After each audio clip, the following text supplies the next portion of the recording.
Chapter 601. Are you serious? Mu Chichi saw that he had loosened the buttons on his shirt and quickly became defensive. There are other people at home. If you are talking about dad and mom, they won't come out. Who? Before she could finish her sentence, Mu Chichi was completely sealed by a kiss. When the man's beautiful chest muscles were exposed, she immediately surrendered. Who could be immune to a beautiful body? Especially Mu Chichi. She fell for Sheng Zhao's trick. But during the process, Mu Chichi still felt very embarrassed, so she did not let the man take off her clothes. The two of them also suppressed their voices, and could only grit their teeth, and endure the whole time. But the more they did this, the more excited Mu Chichi felt. When they were done, she leaned into Sheng Zhao's arms and sighed. I can't look at this sofa directly in the future. I'll get a new one tomorrow. I'll let you experience it differently every time. Mu Chichi said, I'm not talking to you anymore. I'm going back to my room to take a shower. Sheng Zhao smiled. He was still as dangerous and evil as before. He was only a man in his 30s, but now he was more mature and reserved. Mu Chichi was about to move when Sheng Zhao carried her. Let's continue in the room. It's good that the old man can be healthy, right? Who cares about him? Mu Chichi hugged Sheng Zhao's neck. This man was still so awkward and duplicitous. The old man went to the gates of hell again in the morning, but fortunately he came back. However, when he thought of how every time he was seriously ill, Sheng Zhao was always by his side.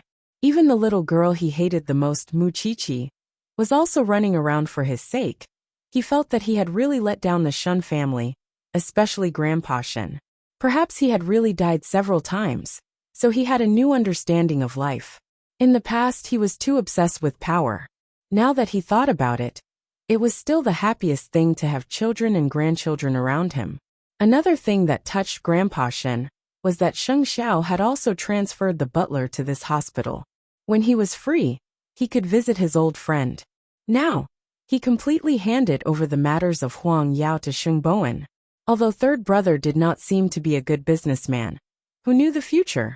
In Huang Yao's office, Sheng Bowen was thinking about cashing out Sheng Kai's shares. But Sheng Kai was a major shareholder after all. His private assets could not take away Sheng Kai's shares.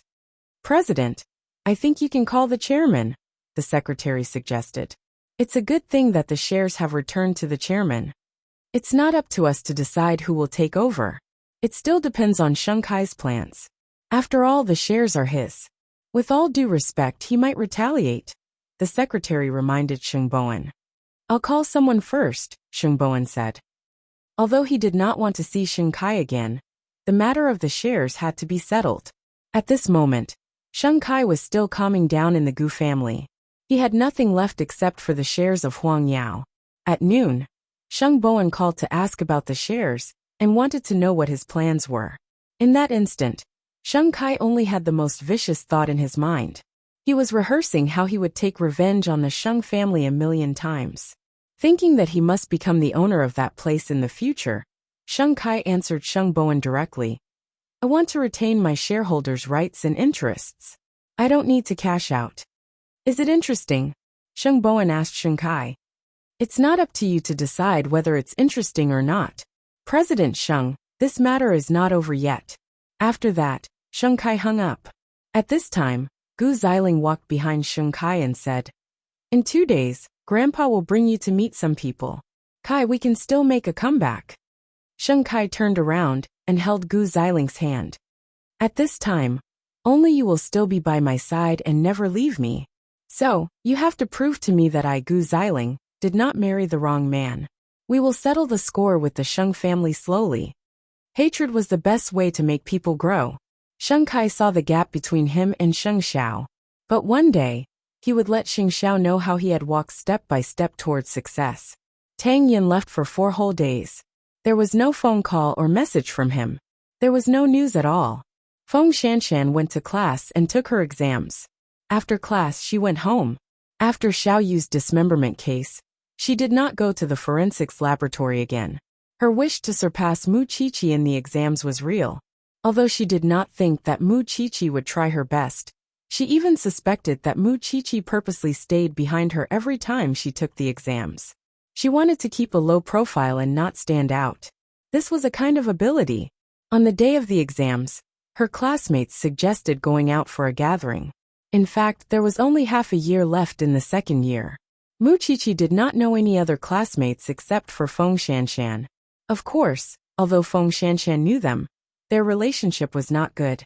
Actually, everyone was curious why Muqiqi and Feng Shanshan, who were enemies, got along so well. They used to be enemies. Are you going? Feng Shanshan asked Muqiqi. The night is long. I have to go out to spend some time. It's a long night for you. I have people waiting for me at home. Muqiqi did not hesitate to attack Feng Shanshan. Why? Is Officer Tang not home? I don't know where he went. Feng Shanshan shrugged. Can't you restrain yourself from being so heartless? Do you want to die by calling someone? Someone had to pick up the call. All right, have fun tonight. I'm going home. There was nothing else in Muqiqi's mind except for Sheng Xiao. Then, when Muqiqi was about to get up, she received a call from the professor. She thought that there was another murder case, but the professor called to ask about Feng Shanshan's whereabouts.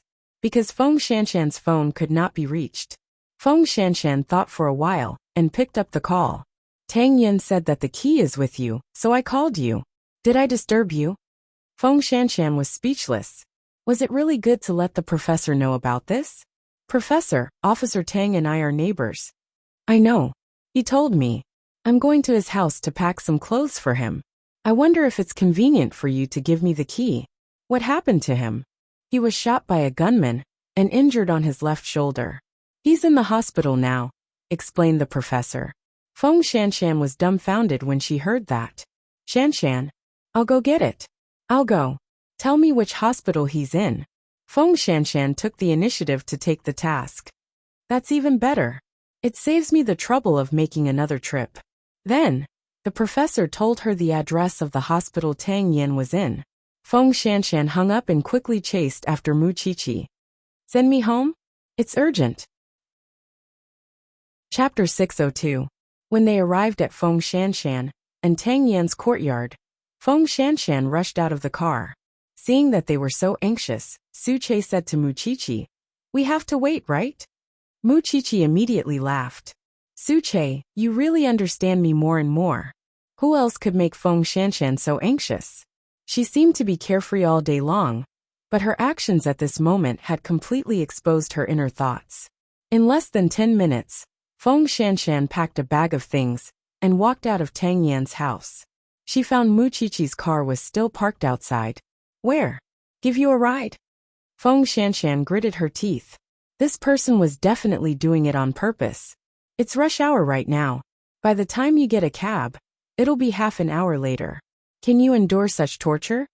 If Tang Yin had not driven the car out, she would not have to ask Muqiqi for help. Unable to overcome her worries, Feng Shanshan carried her backpack and got into Muqiqi's car. You're collecting things that belong to men. To be precise, the place you just entered is a man's home. You already know the answer. Feng Shanshan rolled her eyes at her. Don't you have the keys to Officer Tang's house? What are you talking about? He's injured and still lying in the hospital. Can't you hurry up? Feng Shanshan was furious. Muqiqi smiled when she heard that. You should have been so straightforward earlier. We're almost at the entrance of the hospital. Su Che's driving skills were not just for show. He was very fierce. Muqiqi had seen it once. Was today the second time? When they arrived at the hospital, Feng Shanshan immediately jumped out of the car and went straight to the inpatient department. Wait for me for a while. After all, Officer Tang is someone I know. I'll go and visit him, Muqiqi said to Su Che. Then, she got out of the car and chased after Feng Shanshan. When she arrived at the door of the ward, there was no one else. Feng Shanshan calmed down for a moment before knocking on the door. Soon, Tang Yan's deep voice came from the room. Please come in. Feng Shanshan pushed the door open and entered. Her heart sank when she saw Tang Yan's entire upper body wrapped in gauze. Tang Yan did not expect Feng Shanshan to come. He was stunned for a second and said to her, Have a seat. I brought you some clothes and toiletries. No, I won't be staying here for long, Tang Yan replied calmly. I don't think I need these. Where's the professor? Feng Shanshan asked when she saw Tang Yan standing there alone. I told him to go back. He keeps nagging at me. It's very annoying. So no one took care of you. Tang Yen understood the meaning behind her words and said, I'm used to it. What she means is that she can stay. I'm afraid Officer Tang didn't understand what she meant. At this moment, Mu Qiqi rushed into the ward and smiled at the two of them. You're here too. A certain someone hurried home to pack your things and rushed over. That's why I followed. Mu Qiqi smiled. Are you going to die if you don't say anything? Feng Shanshan was a little embarrassed. The two of them were just bedmates. She should not have crossed the line. However, she heard that he was injured and knew that he had no relatives. That was why she had possessed the Mary Sue. But now, she felt that he did not need it. I've sent the things to you. You should rest well. I'll take your car back. After Feng Shanshan said that to Tang Yen, she gritted her teeth and said to Mu Qiqi, It doesn't matter. Mu Qiqi shrugged. Tang Yen glanced at Feng Shanshan subconsciously. He did not say anything and did not ask her to stay. When the two of them were about to leave, Tang Yen texted Feng Shanshan. I'm hungry. When Feng Shanshan saw the text, she actually laughed. But Mu Qiqi did not see it for a moment. Send me to the class reunion, Feng Shanshan said to Mu Qiqi. Mu Qiqi looked at Feng Shanshan suspiciously. She felt that she was suspicious. Actually, you're with Officer Tang, right? Feng Shanshan was speechless. Although the two of you acted as if there was nothing going on, I could smell the same scent coming from the two of you. There was also a very strong adultery. You can tell. Why are you still playing with me? Feng Shanshan glared at Mu Qiqi. You're so free. How far have you progressed? Far from you and your Shengdao CEO. We're just enemies. Let's not talk about feelings. Are you satisfied with the answer? Can you let me get out of the car now? Feng Shanshan was about to push the door open. However, Mu Qiqi still said something. You're alone, and he's also alone. If the two of you are together, be good companions. After all, he's in a high-risk job. He might lose his life on the front line one day. If you really want to have a result, don't waste too much time. Otherwise, it'll be too late for regrets. Love doesn't wait for anyone. You're always preaching. It's really annoying. Of course, Feng Shanshan was just saying it. With Mu Qiqi to control her, she felt that she had one more sister. Mu Qiqi smiled and did not continue. Aren't you leaving? I'm going home too, okay? After all, she had not thought of a way to give away her ring. Feng Shanshan got out of the car and closed the door. Then, she quickly ran back to the hospital. Standing at the door of the ward, she bent down and asked Tang Yen, What do you want to eat? Tang Yen looked at her calmly. After a long while he said, You.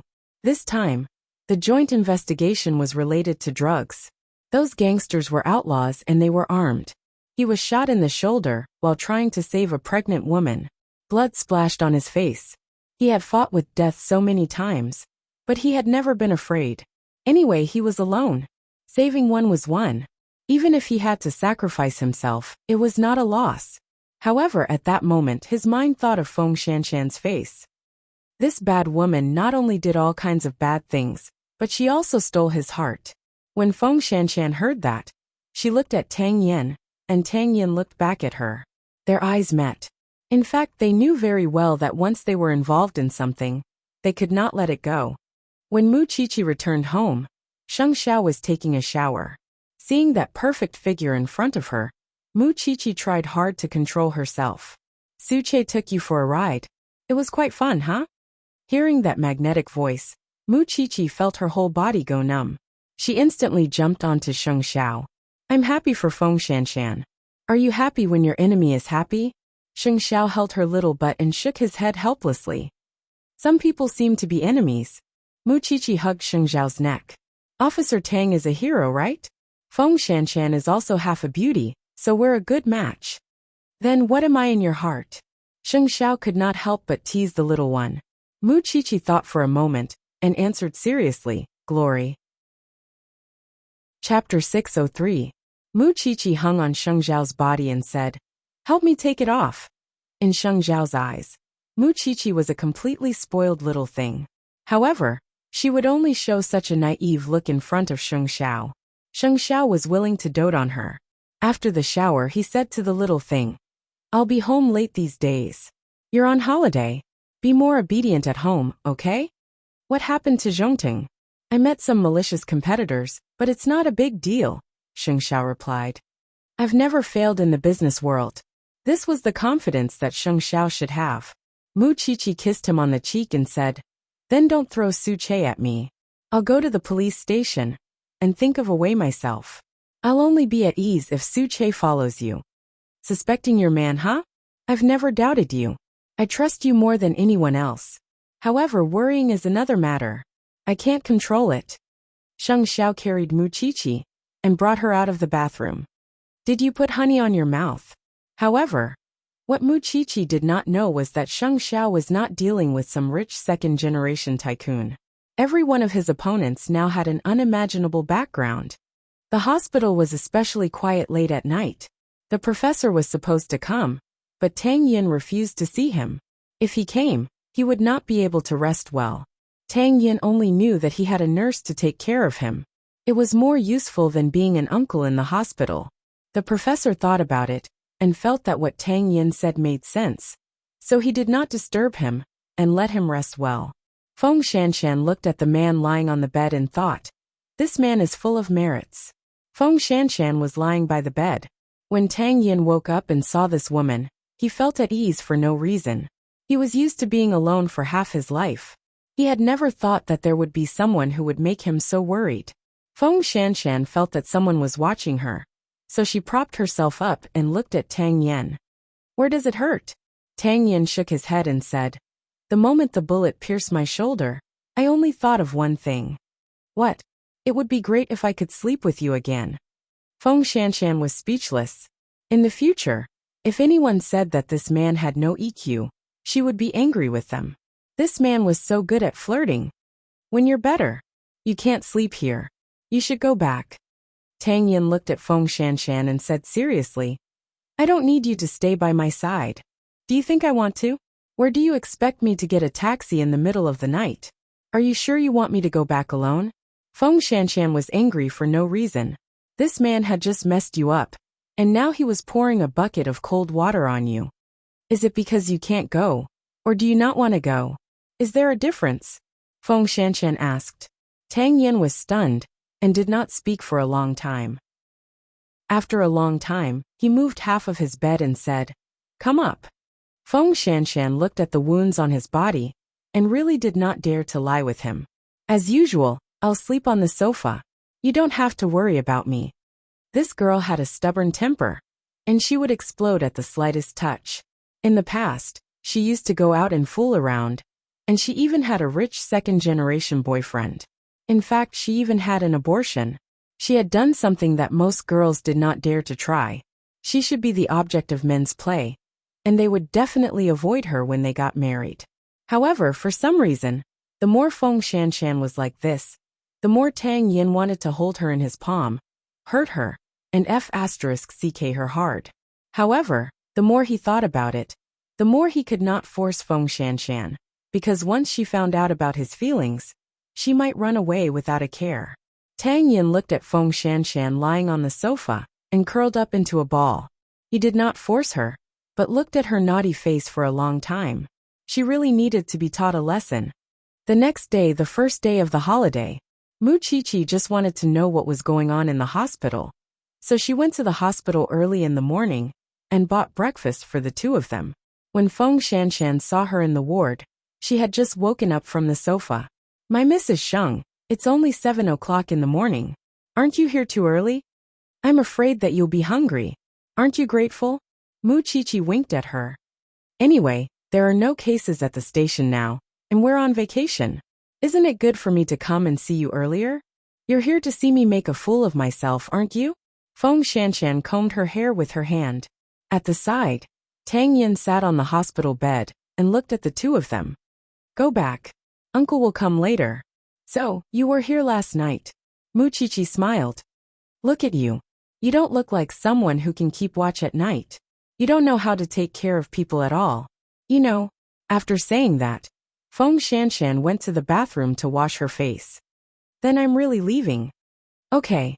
Tang Yin nodded lightly, looking at the two of them, as if nothing had happened. Mu Qiqi suddenly became curious. So when she left the hospital with Feng Shanshan, Mu Qiqi asked, "Now, no matter how I look at Captain Tang, I don't think he's a good man."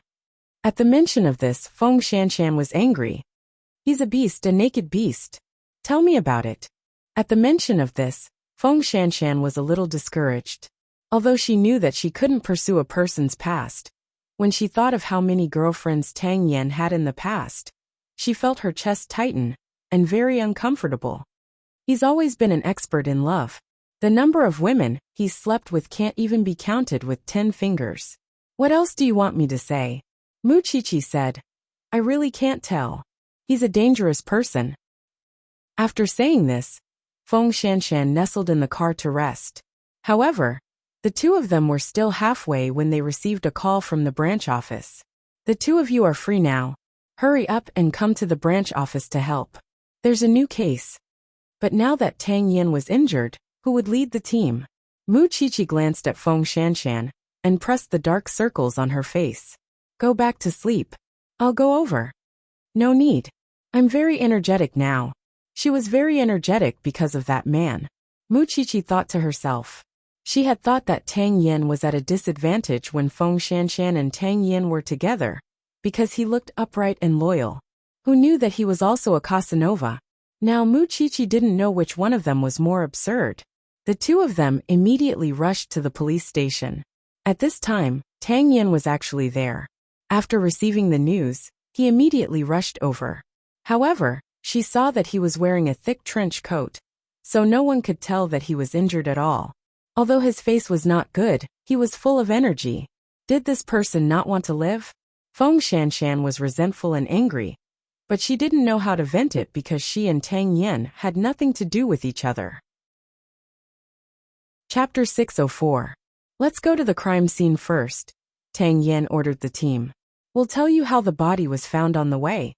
"Captain Tang, the murder happened in the Yi family's factory." "Which Yi family?" Tang Yin frowned. "Yi Xingtian, the Yi family." Mu Qiqi was stunned when she heard that. Yi Xingtian used to be Papa Mu's good friend. She still remembered that every time he visited the Mu family, he would bring his son Yi Jingqing. Yi Jingqing liked Mu Tongxue a lot. Are these recent murders all targeting rich families? The team members couldn't help but complain. "Cut the crap. Let's get to work," Tang Yin said coldly. Feng Shanshan did not know if he really regarded investigating the case as more important than his life, or if he was just putting on a show. Was his body really not that important to him? Feng Shanshan was a little annoyed, but she did not show it on her face. Mu Qiqi, on the other hand, had a complicated look in her eyes. Feng Shanshan did not want to focus on Tang Yin anymore, so she asked Mu Qiqi, "What expression?" "I don't know," Mu Qiqi explained. "It's just that the Yi family started their business in the fashion industry and had a good relationship with the Mu family. I often met them when I was young." "So she's your old acquaintance. Speaking of the Mu family, did you really leave your sister in the slums?" Feng Shanshan's gossipy heart was ignited. "What else can I do? I can't kill her," Mu Qiqi replied. "All in all, your life is full of drama. It's just that you haven't seen her for a year and a half. Don't you want to know how she is now?" Mu Qiqi shook her head. Mu Tongxue's incident was a long time ago. She did not want to recall it, but someone insisted on helping her recall it. When they arrived at the Yi family's factory, the police had already cordoned off the area where the body was found. At this time, the young master of the Yi family walked to Mu Qiqi and said, "Qiqi, it's been a while." Mu Qiqi looked up and saw a man with a sunny face. She said, "Brother Jingqing?" "It's me. I just came back. I didn't expect you to be a forensic doctor." That man was about 24 or 25 years old. He was dressed very meticulously. It could be seen that he was a very tasteful person. His face was also very handsome. He was wearing a black sweater and a beige retro trench coat. He looked like a gentleman and noble. "It's just a joke," Mu Qiqi answered casually. "We haven't seen each other for many years. It's been 4 years. I've been away from Jianchuan for 4 years. It's only when I came back that I found out that the Mu clan has undergone such a huge change. Even Tongxue has disappeared. Young Master Yi, I'm sorry to interrupt your reunion." But I still want to ask you about the specific situation. Tang Yin walked up to them and said to Yi Jingcheng, "No problem. Chi-Chi, let's talk another day. I'll call you and treat you to a meal." Feng Shanshan watched the Yi family leave with Tang Yin. She turned to Mu Chi-Chi and asked, "Are you sure you want to have dinner with him?" Mu Chi-Chi shook her head. "He has always liked Mu Tongxue. He bullied me a lot because of her. He was just being polite." "The Yi family is weird," Feng Shanshan said. Feng Shanshan said, "Also, you better not tell your CEO Sheng about this. Otherwise, I think he will definitely get jealous. I got goosebumps when you called him Jingcheng just now." "You're exaggerating. Let's go and check the body." The body was just downstairs of the staff dormitory, and judging from the appearance of the body, it was consistent with the characteristics of a fall. It seemed that it was not a complicated case. Therefore, the people in the team quickly packed up. A case like this should be reported to the police in the district.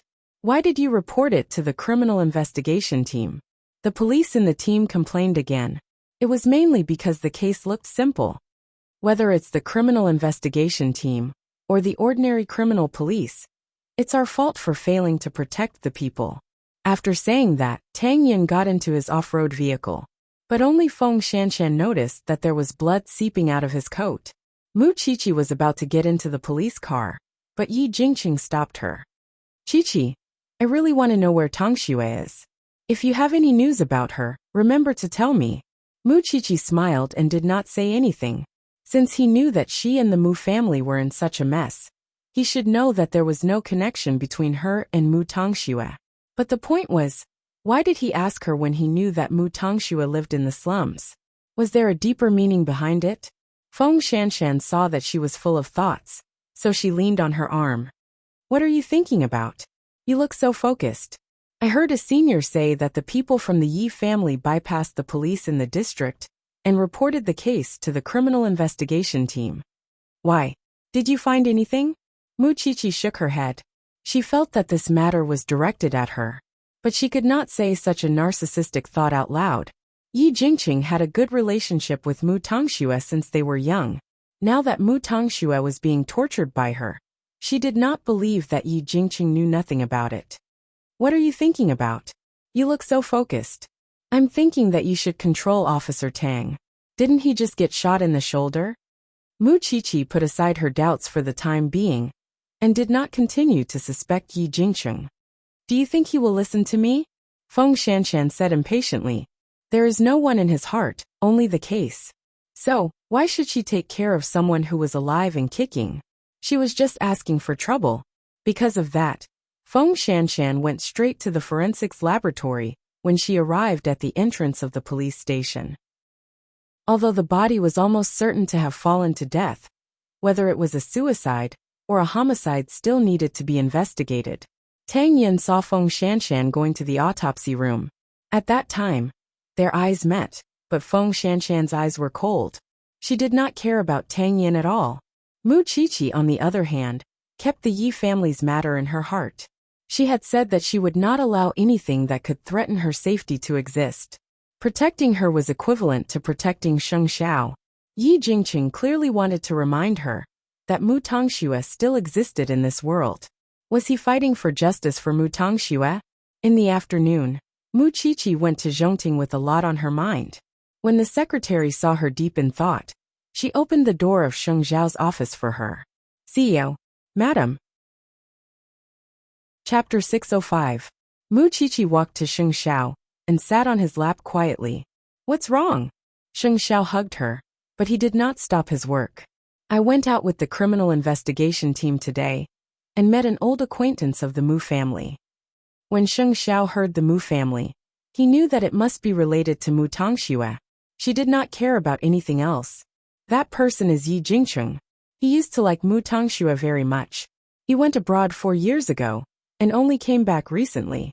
He should know about the Mu family's current situation, but he still asked me about Mu Tongxue. I think he did it on purpose.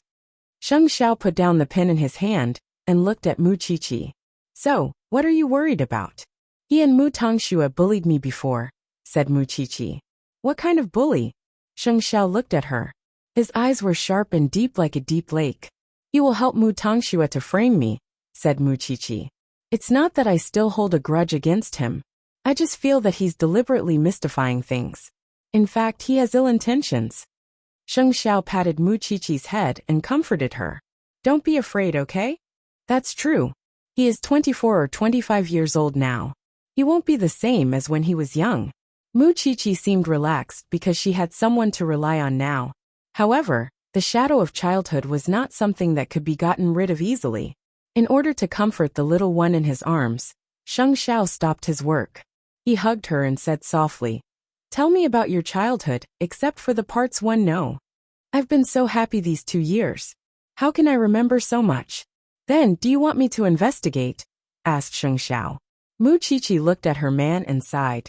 She leaned on Sheng Xiao and said, "I don't remember how old I was then. That winter, during the New Year, Mu Tangxue took one of Grandpa's wristwatches and broke it. She was so anxious that she cried. At that time, Yi Jingqing was a guest in the Mu family, so he helped Mu Tangxue and put the wristwatch in my bag. Grandpa couldn't find the wristwatch, so he asked Mommy. Then, Yi Jingqing told Mommy that he saw me playing with it. What happened? In the end, I got slapped twice and was locked in my room. I spent the New Year alone." "What else?" Sheng Xiao tightened his grip on Muqiqi. "Also, in the swimming pool at home, Mu Tangxue asked Yi Jingqing to teach her how to swim. So, she grabbed me as a demonstration and pressed me into the water." "What else?" "Also on Grandpa's birthday he locked me in school. In the end, I came home late and was scolded for having sex with my classmates outside. I knelt in the living room for the whole night." "That's enough." After hearing that, Sheng Xiao felt that it was enough. Even so, that scum still dared to deliberately target Xiao Qi'er? Perhaps he just didn't want to see the sun tomorrow. "Your fear of him now comes from the shadow of your childhood. But idiot, that's all in the past. You're not who you used to be. Are you afraid of being bullied? Are my people for others to bully?" It was just that the sudden appearance of this person reminded him of the past. Muqiqi thought that she certainly didn't need to be afraid. Mu Tangxue only had herself to blame for what happened today. "I know, I'm not afraid. I have Captain Tang in the police force. I have you outside the police force. Go to the lounge and sleep for a while. Let's go home together after work." Sheng Xiao pinched her round belly and urged her. Muqiqi nodded and left Sheng Xiao's lap. Then she went to the lounge. "What about Sheng Xiao?" He called the intercom. "Suche, come in. CEO. Go and investigate Yi Jingqing. Don't miss any details. If possible, find out exactly when he first had sex with a woman. It might take a few days for that level of detail," said Suche. "I can wait." When Sheng Xiao said those words, there was a strong sense of danger in his tone. Since the other party came to him, he had to greet him. Did he want to stand up for Mu Tangxue? It depended on whether he was qualified to do so. Also, find out where Mu Tangxue is now. Make sure she's in our hands. Got it. It was not hard to imagine how Muqiqi spent the past 17 years before she met him. He did not pursue the matter because Xiao Qi'er had undergone a major change in the past 2 years. But now, she came to him on her own accord? She was asking for it.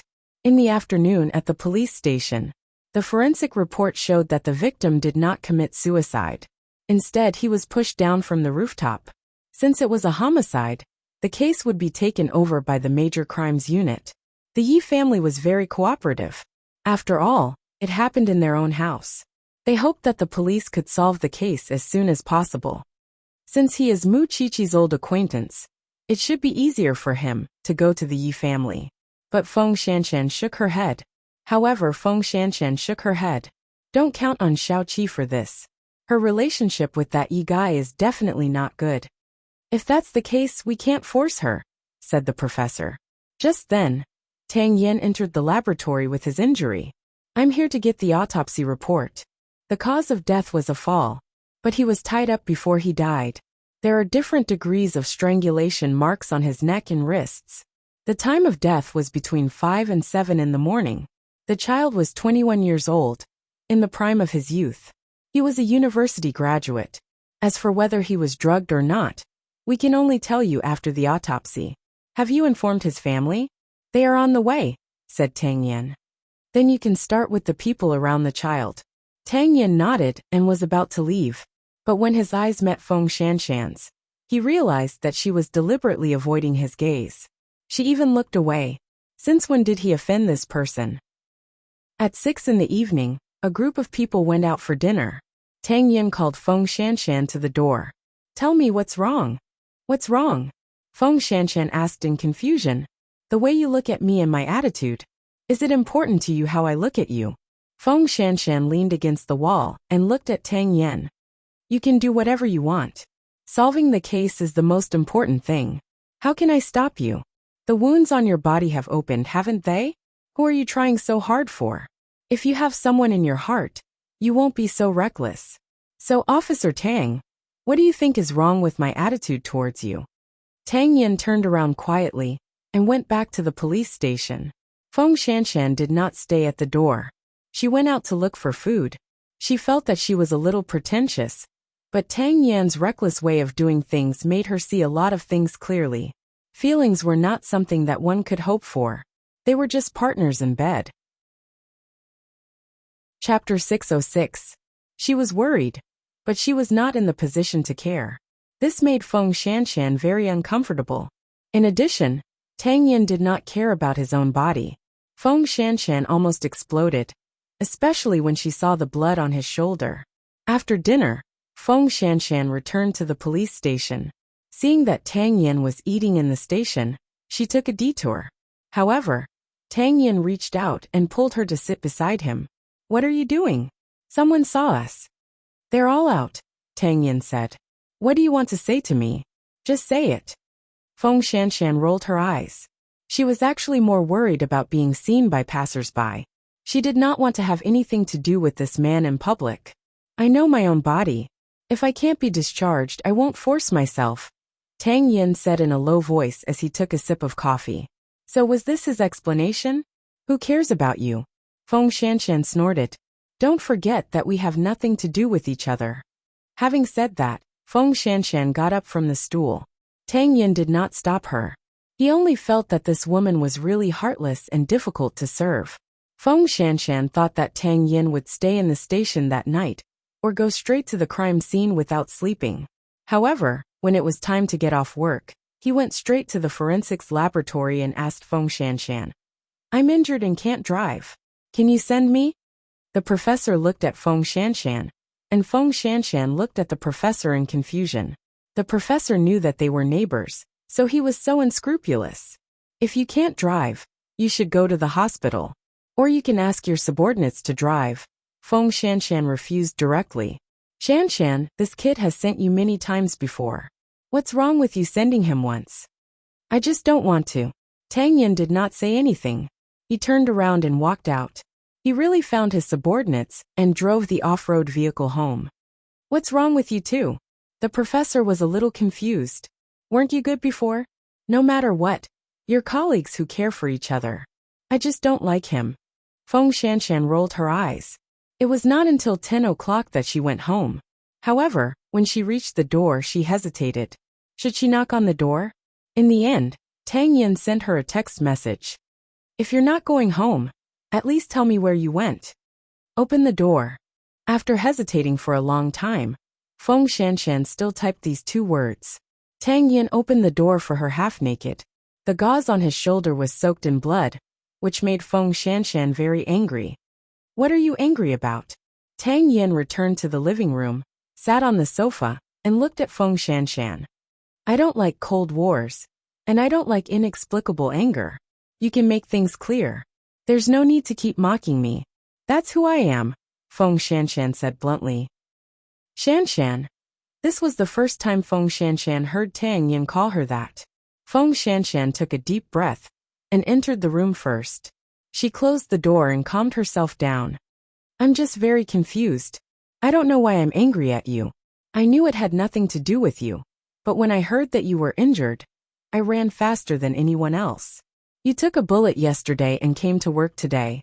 Are you some kind of Iron Man? Aren't you afraid that others will worry about you? I'm not in any position to ask you, so I might as well keep my distance from you. At least this way, I won't be angry. After saying that, Feng Shanshan was about to go to the bedroom, but when she passed by Tang Yen, he grabbed her wrist. What you said is too complicated. I don't understand. You. Tang Yen lowered his head and kissed Feng Shanshan's lips. He sucked on them, and let go after a while. Feng Shanshan's face was red, but she could smell the medicine on Tang Yan's body. Let go of me. If you say it in a simpler way, I can answer an important question for you. Was this an exchange? Feng Shanshan laughed self-deprecatingly, but she still simplified her meaning seriously. I want to control you, but I don't have the right to do so. I don't want to be your girlfriend, so I'm angry at myself and take it out on you. Do you understand now? I'll let you control me. I don't want the right. Isn't that weird? Feng Shanshan thought about it carefully after listening to him. Are you going to do something about it? Will you really listen? Feng Shanshan narrowed her eyes. She was a little doubtful. No, very doubtful. I'll try my best. After hearing Tang Yan's words, Feng Shanshan was in a good mood. That's what you said. Tang Yan looked at Feng Shanshan seriously. It was a tacit agreement. Then what do you want to do now? Take a shower. But it's not convenient for my hands, and I'll touch my wound. Go in, strip and wait. Feng Shanshan pushed him to the bathroom. I'll change. I'll be right there. In fact, Feng Shanshan thought that she was not involved in it. But she did not realize that at first. She just wanted a bed partner. But now, she had begun to be greedy, and wanted to interfere with Tang Yan's life, and care about his past. Although the two of them were not officially a couple, couldn't the people around them see that the two of them were a couple in name only? Only she was still deceiving herself. The next morning, Su Che sent news that he had searched the entire slum, but could not find any news of Mu Tangxue. Although Su Che did not know who she was, he heard that she looked very similar to Mu Qiqi. There's no trace of her life since a few months ago, and I'm sure that she was not taken away by the Yi family. So, Yi Jingqing thought that Xiao Qi was still hiding Mu Tangxue. Search for her, Sheng Xiao ordered. Sheng Xiao ordered, but investigate Yi Jingqing first. This man had made Xiao Qi suffer so much. He could not let it go just like that. Moreover, he was the one who provoked him first. Mu Qiqi did not know that Sheng Xiao was thinking about dealing with the Yi family. After she got up, she planned to go to the police station. You don't have to avoid Yi Jingqing. I've said it before. My woman should be able to do whatever she wants. You should go to the field when you need to, and you should go to the Yi family when you need to. If he dares to do anything to you, he will be punished 10 times, or 100 times more. After listening to Sheng Xiao, Mu Qiqi hugged him tightly. Okay. Yesterday was just a natural reaction, but from today onwards, she would not be afraid anymore. So, she would participate in this case, and the Yi family would also go. When she arrived at the police station, the seniors in the station came to look for her. Qiqi, we've tried to contact the young master of the Yi family, but he's been tight-lipped. He's not willing to cooperate. We know that you used to be related to the Yi family, so we hope that you can help us. Feng Shanshan wanted to help Mu Qiqi, but Mu Qiqi said, Okay, I got it. Are you sure? Chapter 607. Then, I'll go with you, Feng Shanshan said excitedly.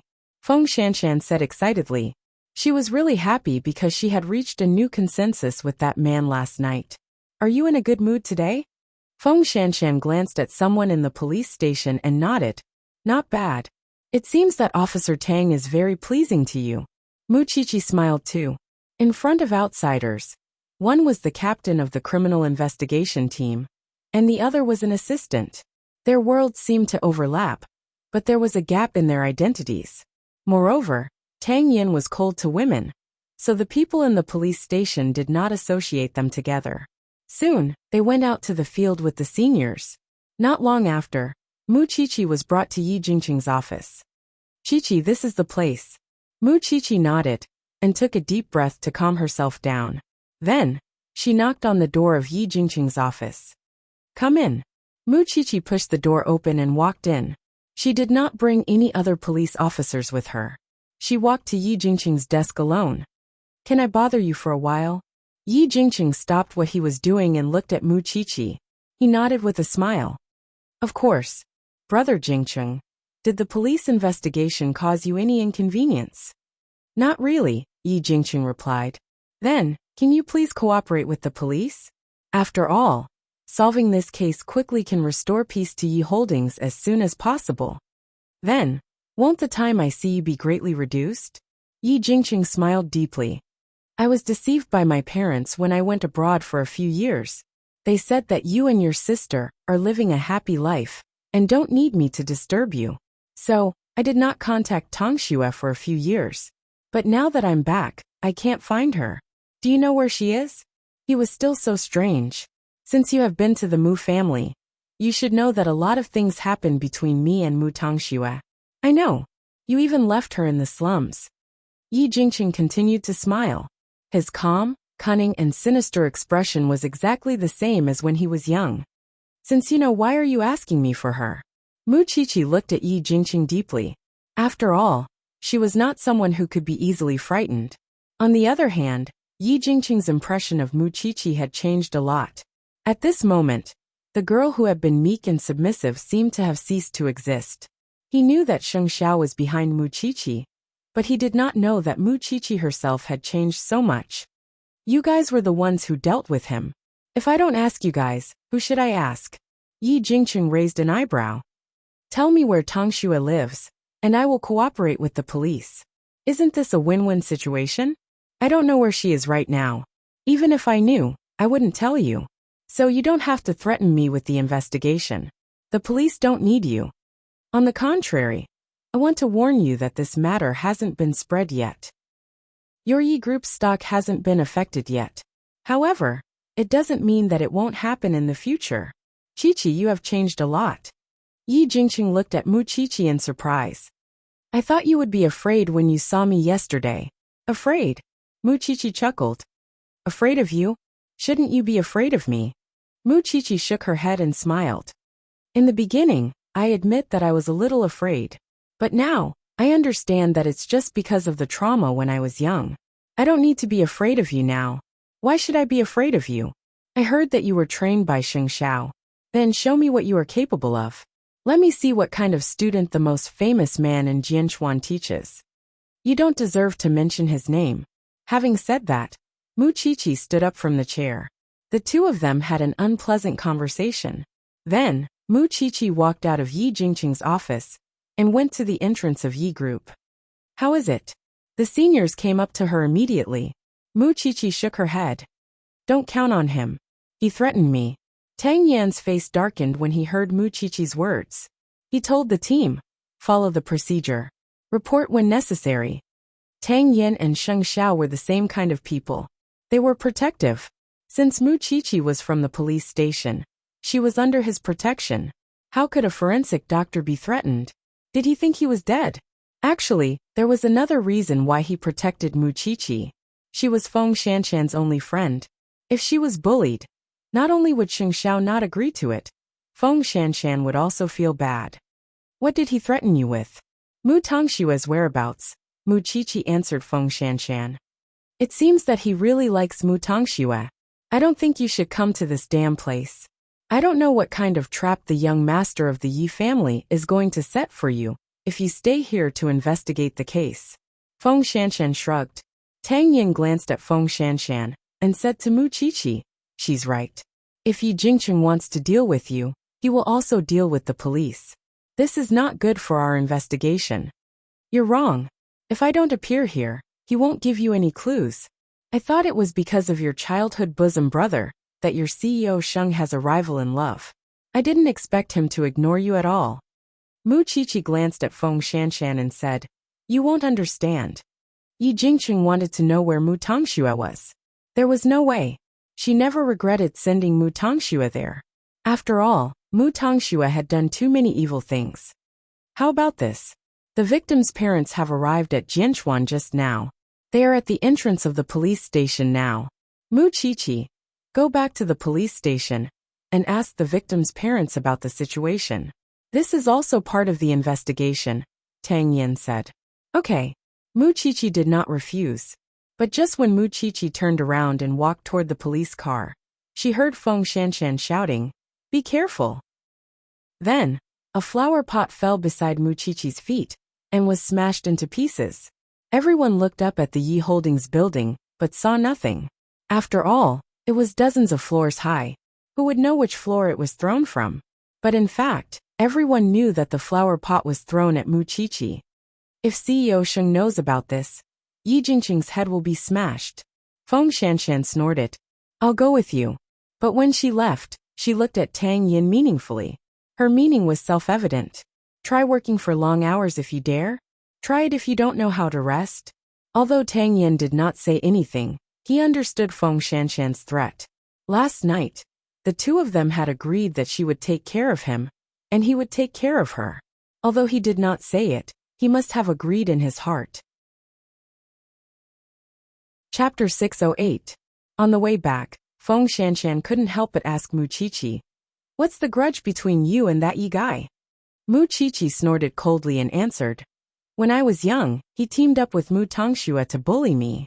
Maybe I made Mu Tongxue disappear, so he wants to take revenge for her." "Were you really that miserable when you were in the Mu family?" Muchichi glared at Feng Shanshan. "All right, I won't ask anymore." Feng Shanshan raised her hands in surrender. "But your man really contributed a lot to change you into this. Aren't you going to tell him about this?" It was impossible for her not to be angry when a flower pot fell on her head. But she wouldn't let Xing Xiao take revenge for such a small matter. Soon, they arrived at the police station. When they saw the deceased's parents, they felt a little upset. That was because they were an elderly couple. The old man had a head full of white hair and a stooped figure. If the old couple knew that their grandson had passed away, how heartbroken would that be? "Ladies, a police officer told us to come to the police station for something. May I ask what happened to my son?" "Your son is Cheng Yinfeng." "Yes. We're in our 40s, and we only have one son. We dote on him a lot. If he did anything wrong, please forgive him. He's not a bad person." Muchichi glanced at Feng Shanshan and said, "I don't like to deal with such cases." "Who doesn't like it?" Feng Shanshan said. Muchichi even suspected that if the old couple knew that their son was gone, they would faint on the spot. On the other hand, Tang Yin went to look for Yi Jingqing personally. However, when Yi Jingqing saw Tang Yin, he was not polite at all. "Officer, why did you send Muchichi away?" "I still want to reminisce more with Chichi." Tang Yin turned around and looked at Yi Jingqing. His tone was businesslike. "Mr. Yi, you don't seem to have noticed that someone has lost his life in your building.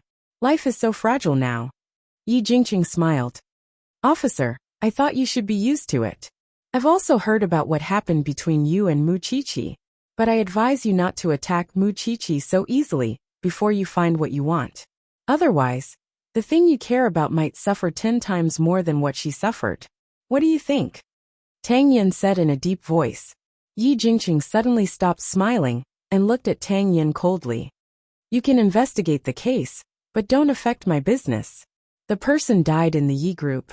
As the leaders of the enterprise, you have an unshirkable responsibility. As for whether or not you are covering up for the murderer or anything else, I will personally come to you when I find out." I never thought that such a handsome officer would be interested in protecting Muchichi. That's my colleague. After that, Tang Yin walked around Yi Jingqing's office a few more times. "If I have any other questions, I will come again." Yi Jingqing didn't say anything else. He just made a welcoming gesture. Tang Yin walked out of Yi Jingqing's office and asked his subordinates, "How's the investigation going?" "There's a rope that hasn't been cleaned up on the rooftop. It should be the rope used to kidnap Cheng Yinfeng that night. We have asked the professor to extract the DNA on it to see if it matches Cheng Yinfeng's. Also, check if there are any fingerprints of the murderer." The people from Team A found out that Cheng Yinfeng is a proactive and hardworking young man. He works hard and never makes enemies with others. Team B found out that Cheng Yinfeng's department is planning to be promoted. It's very likely that Cheng Yinfeng did it. So we don't know if it's because of competition.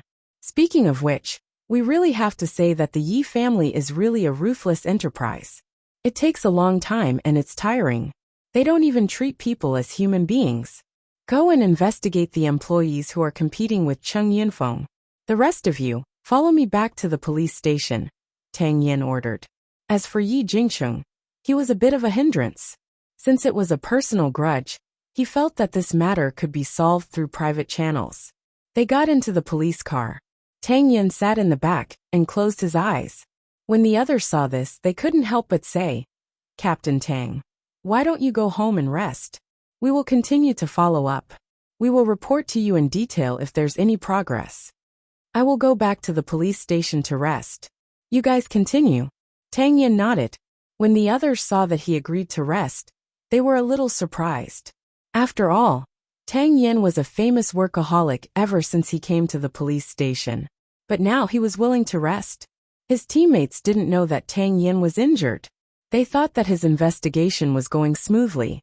Besides, they were all men, so they didn't notice how ugly Tang Yan's face was. When they returned to the police station, the old couple was still crying in the morgue. Mu Qiqi and Feng Shanshan were helpless.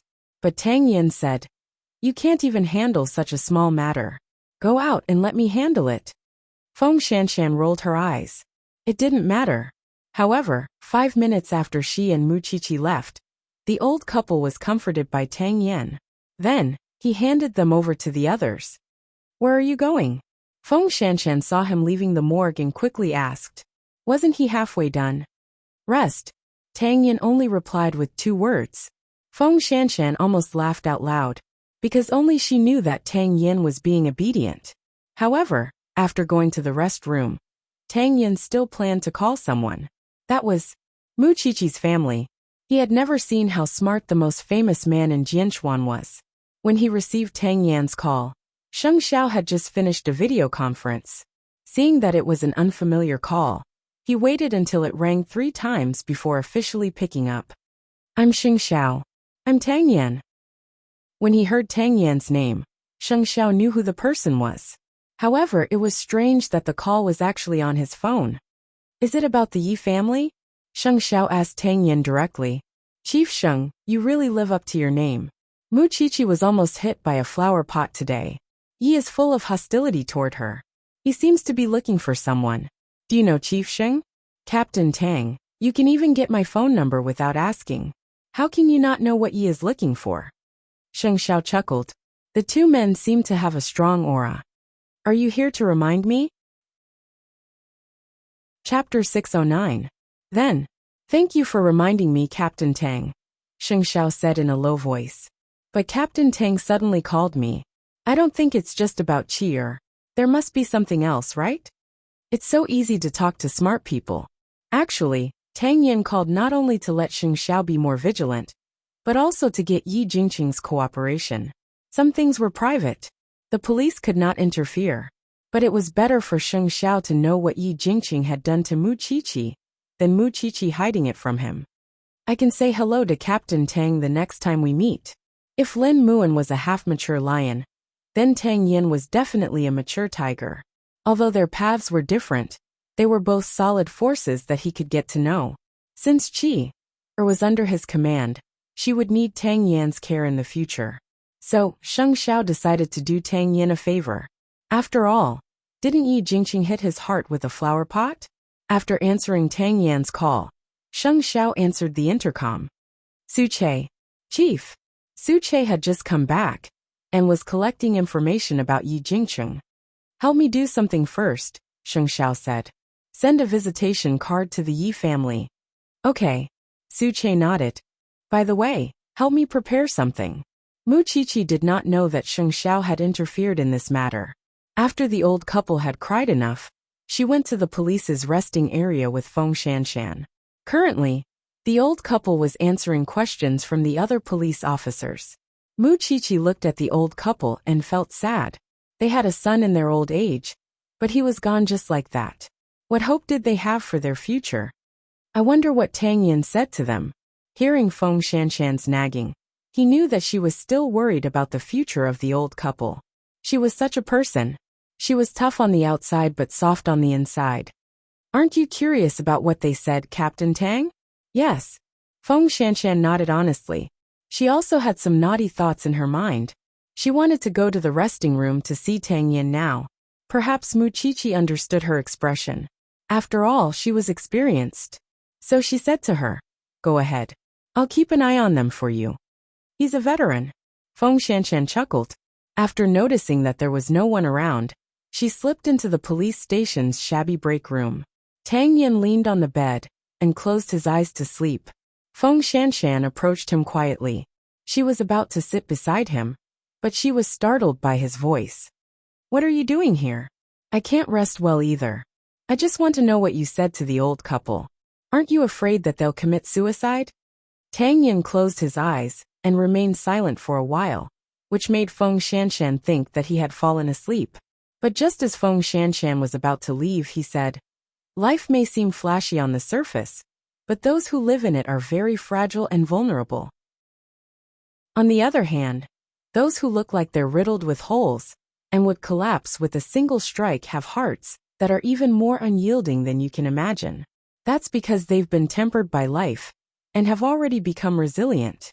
When you're free, let's go and see the old couple. I've acknowledged them as my godparents.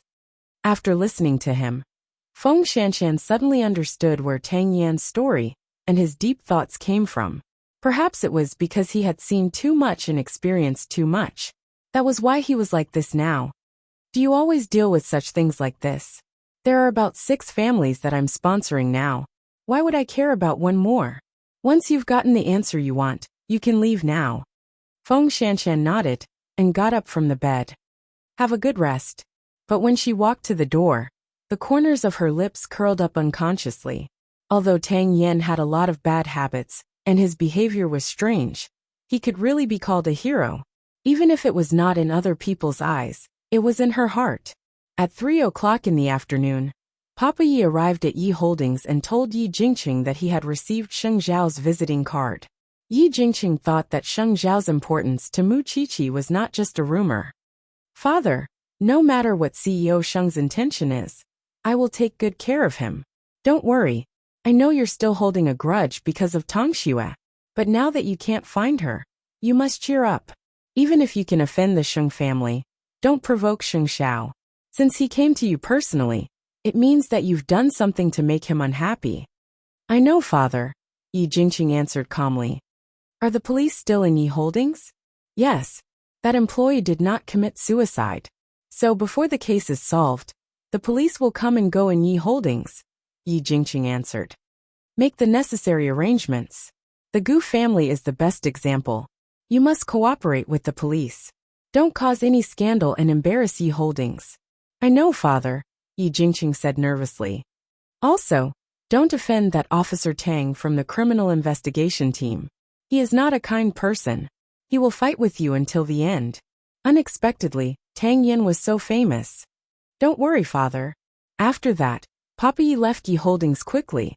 After all, he had left the family business to his son. So, he had no reason not to trust his son. At 5 o'clock in the afternoon, Sheng Zhao's car arrived at the entrance of Yi Holdings on time.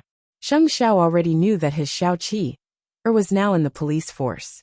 Yi Jingqing immediately came out to welcome him. He seemed to be very enthusiastic. Welcome, Chief Sheng. I've always heard of your name. It's my honor to meet you for the first time. You're welcome, Chief Yi. This way, please.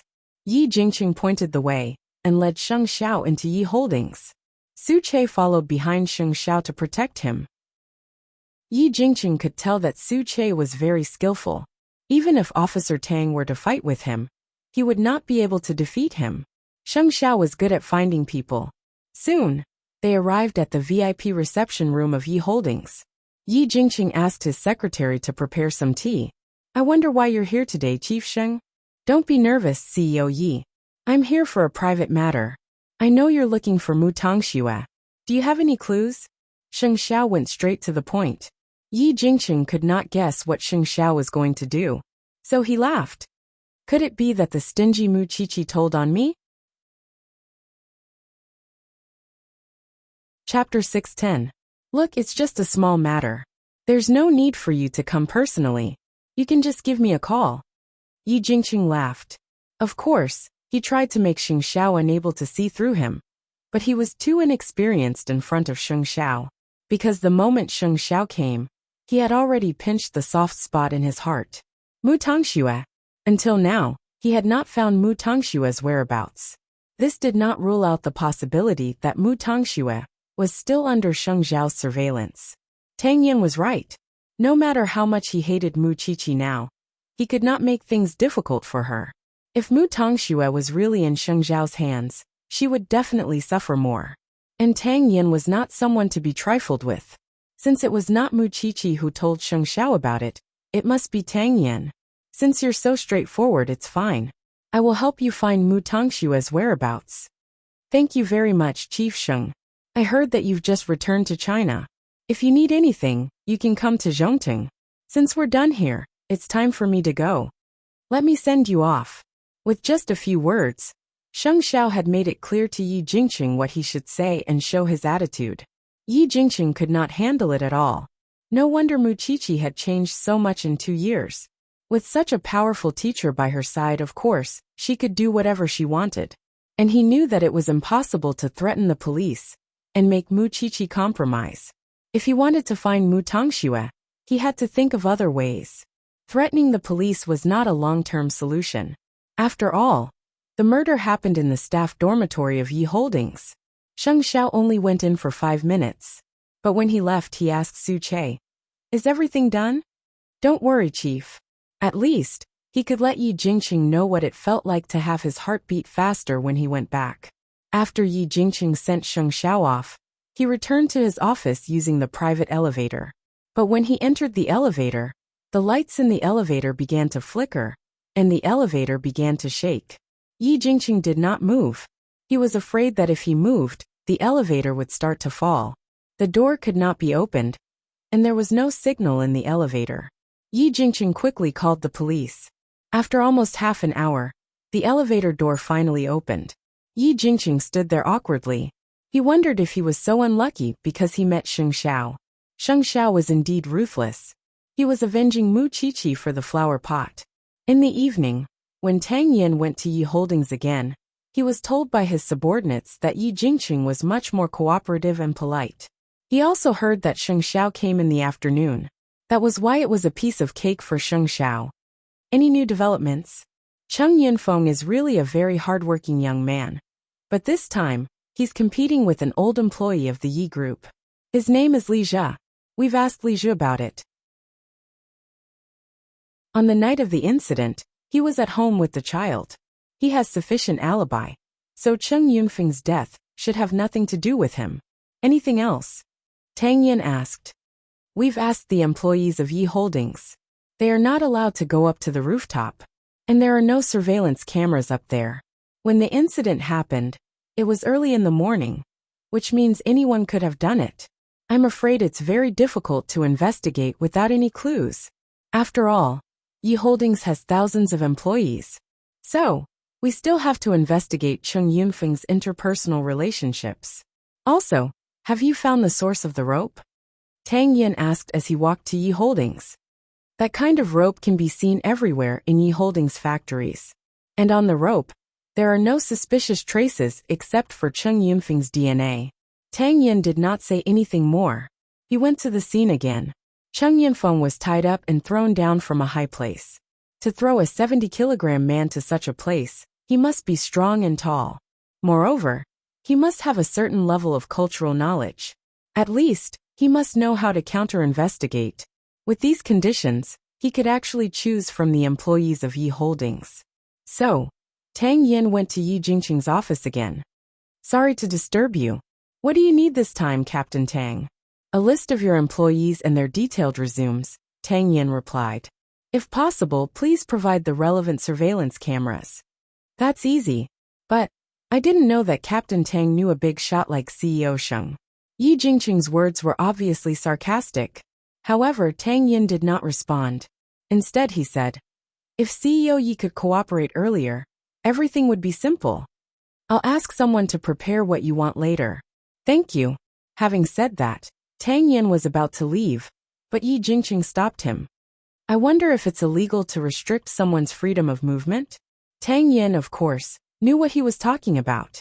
So he replied calmly, show me the evidence first. It's a pity that Captain Tang is not on my side. I don't belong to any side. My duty is to investigate the case. Tang Yin was very confident, and his words were ruthless. The pressure he gave people was different from Sheng Xiao. His ruthlessness was that he would fight to the death with you. In order to solve the case, he would do whatever it took. He would not give you any breathing space. At the same time, he would not tolerate any criminal acts. If Tang Yan and Sheng Xiao were friends, such a combination would be really scary. Late at night, Sheng Xiao went to the police station to pick Mu Qiqi up. The moment he saw her, he hugged her and asked, "Don't you have anything to say to me?" Mu Qiqi thought for a while and looked at Sheng Xiao's eyes. She knew that this man must have known something. "I was hit by a flower pot, but I didn't get hit. What did I teach you? Of course, I won't let this happen. But Xiao Xiao, my current identity doesn't allow me to do things like an eye for an eye. But it doesn't mean that I won't remember this. I will always find a chance. I've already avenged you." Sheng Xiao pushed Mu Qiqi's head. "Why would I wait for you to find a chance? Have you met Yi Jingcheng? Your captain called me personally. I have to do him a favor," explained Sheng Xiao. "You mean Tang Yan? Why does he have your number?" "It's easy for him to investigate." Sheng Xiao hugged her and leaned against the cushion. "This person seems quite interesting. Are you interested?" Mu Qiqi asked. "He can also play a part in protecting you." Tang Yan and Sheng Xiao's meeting was a story for another time. But with this pleasant cooperation, he believed that they would get to know each other better in the future. Chapter 611. Mu Qiqi looked at Sheng Xiao seriously. "You've gone to look for Mu Tangxue, haven't you? She's missing." "There's no news yet," Sheng Xiao answered.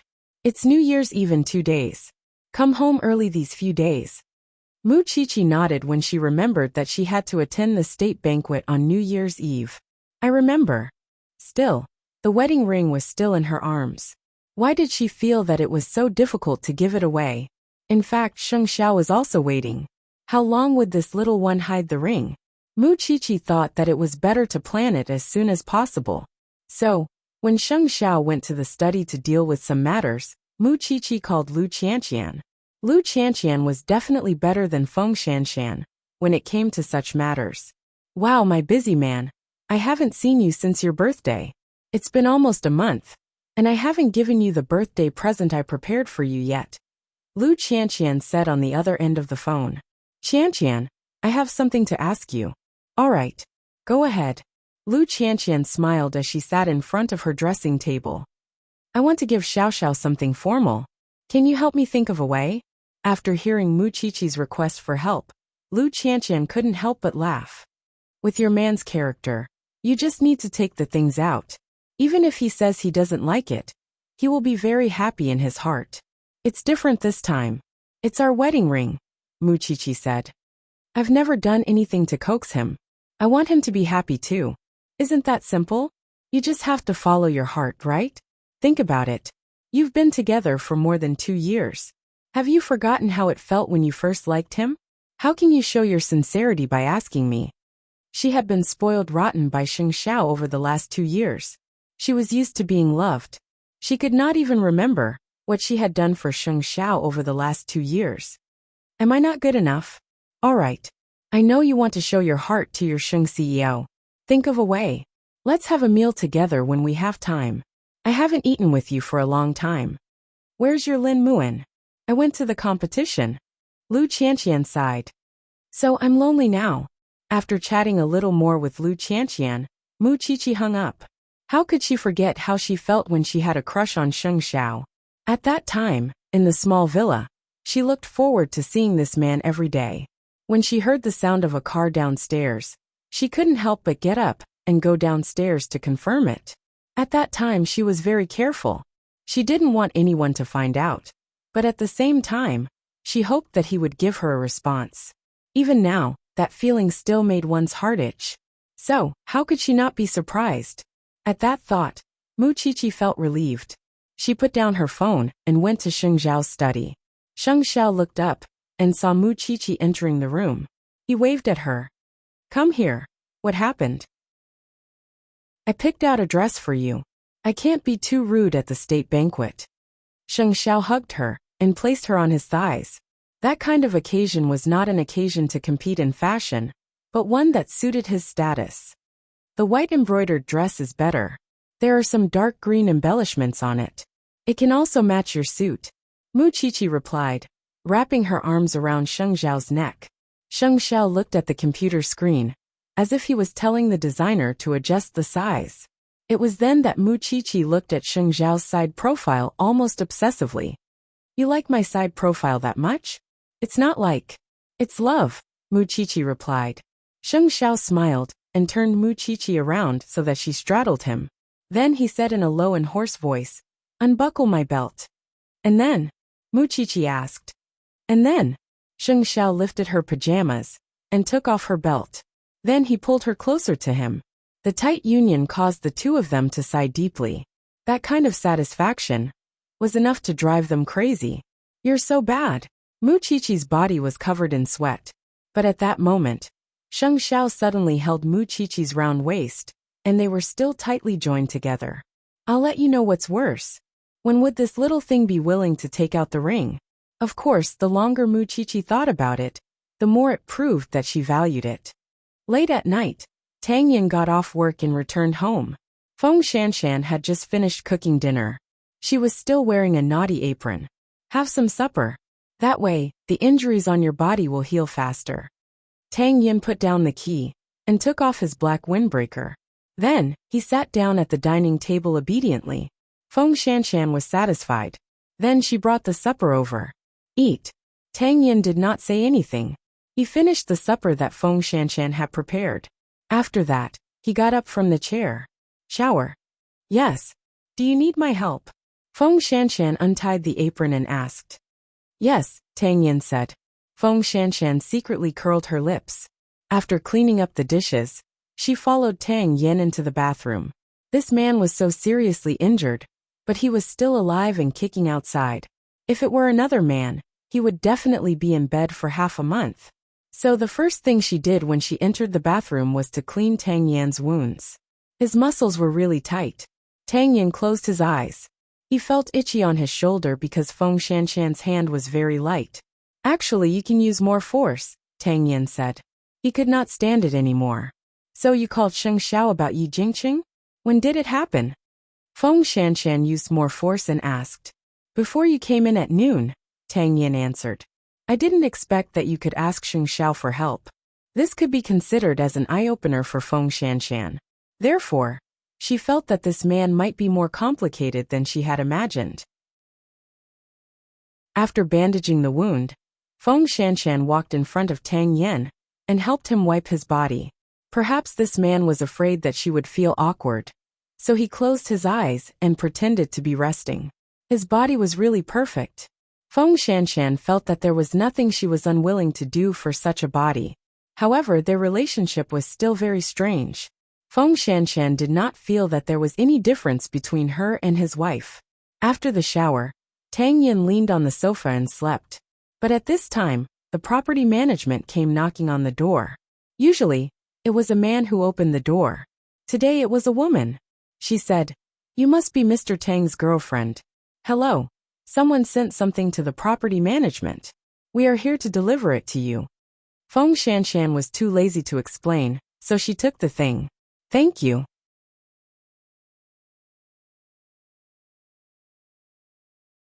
Chapter 612. It's for you. Feng Shanshan walked to him and put it on the coffee table. Open it, Tang Yin said with his eyes closed. Feng Shanshan thought that Tang Yin was a serious man, but when she opened the box, she realized how naive she was. It was full of Mr. Du. How flirtatious was this man? Since he bought so many of them, did it mean that he planned to live happily with her for a long time? Thinking of this, Feng Shanshan quietly brought the box to the bedroom. Then, she took out all the boxes of Mr. Du and put them neatly in the drawer. Feng Shanshan thought that he was obedient. Otherwise, with his workaholic character, he would still be investigating Cheng Yunfeng's case in the staff dormitory. She wondered what the expressions of the police officers would be like if they knew that their serious and scary Captain Tang was being suppressed by a little girl. Late at night, it was snowing all over Jianchuan. Yi Jingqing carried his briefcase home. Unexpectedly, Papa Yi was waiting for him in the living room. Father. What did Xing Xiao tell you when he came today? Papa Yi tilted his head and took off the glasses on the bridge of his nose. He heard that Mu Qiqi and I are old friends, so he came to have a look, Yi Jingqing explained. Is it that simple? Papa Yi did not believe it. You and Mu Tongxue were close when we were young. You bullied Mu Qiqi for her many times. I know that. Now that Mu Tongxue has lost her reputation because of Mu Qiqi, are you willing to give up on her? Indeed, no one knew his son better than his father. It's been so long since Mu Tongshua's matter. Can't you just give up? When you were studying abroad, I was afraid that you would be distracted, so I didn't tell you about what happened to the Mu family. In the end, you got yourself into a dead end. Can't you just let bygones be bygones? Father, I know what I'm doing, Yi Jingqing said with a smile. Papa Yi took a deep breath and said helplessly, I'm afraid that you are no match for Xing Xiao. Yi Jingqing did not say anything and went back to his room. But when he sat on the bed and looked at the photo of him and Mu Tongxue, he did not feel good. Even if Mu Tongxue had made a grave mistake, he would forgive her because he had always liked that flamboyant little girl. They were both twin sisters. But why did Mu Qiqi get to live the best life while his Tongxue had to suffer? Even now, there was no way to determine whether she was dead or alive. This isn't fair. Therefore, even if he had to give it his all, even if he had to sacrifice his life, he had to get justice for the girl he loved. The next day, Yi Group's employee screening had preliminary results. Among them, there were 3 men who met the conditions of criminal suspects. However, these 3 suspects either had nothing to do with Cheng Yunfeng or had an alibi. The case seemed to have fallen into a mystery once again. Captain Tang, the clue is broken again. Tang Yin turned around and looked at Yi Jingqing. For a moment, he felt Yi Jingqing's lips curl up. President Yi doesn't seem to want us to find out the truth. What are you talking about? With Captain Tang's ability, it's only a matter of time before we find the real culprit. I have no doubt about that. It's just that in this situation, if you need any other assistance, not at the moment.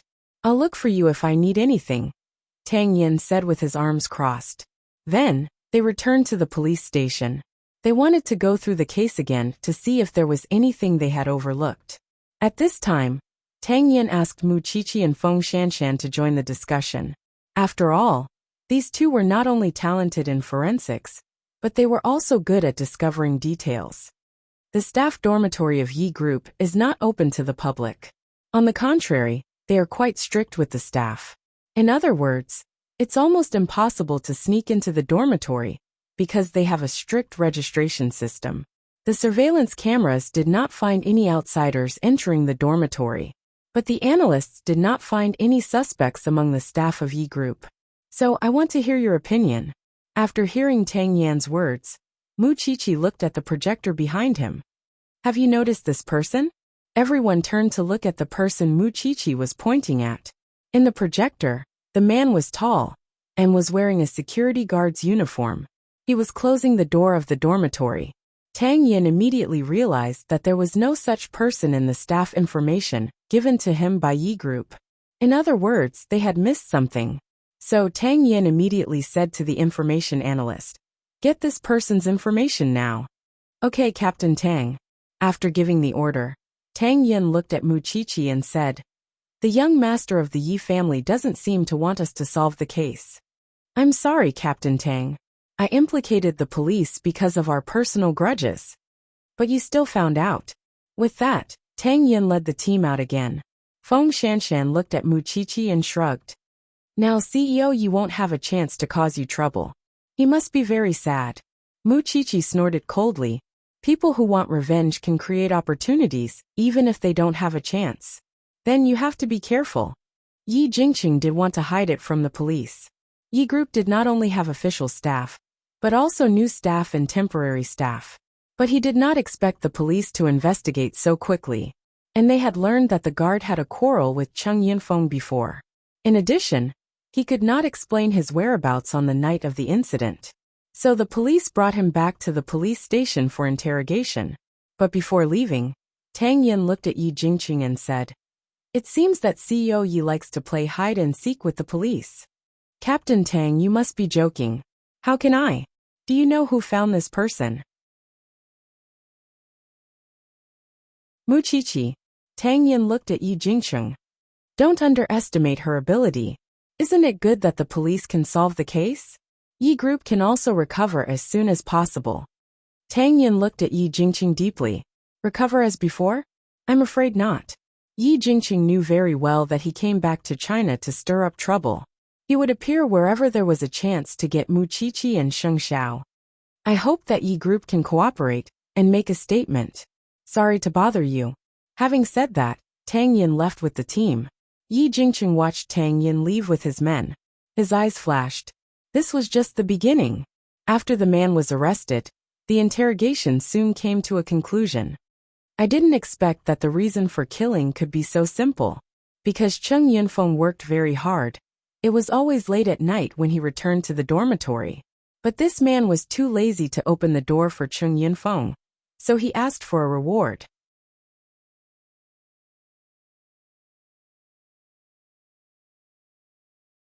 Chapter 6:13.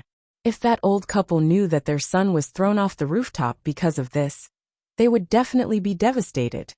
Feng Shanshan sighed. This is the most pitiful part. But no matter what, the criminal is finally arrested, Muchichi said with her arms crossed. How did you notice the guard? I also looked through their employee information, but I didn't see this person's photo, Muchichi replied. Feng Shanshan gave Muchichi a thumbs up. At the same time, she received a message from Tang Yin. Let's go see that old couple in the afternoon. Just us two. You still want someone else? Feng Shanshan did not reply, because she realized that this man seemed to be deliberately training her. He would bring her to many occasions in private. You can eat with the professor later. I have to go out for a while. Feng Shanshan put away her phone and said to Muchichi. In fact, Muchichi didn't have to think to know who she was going out with.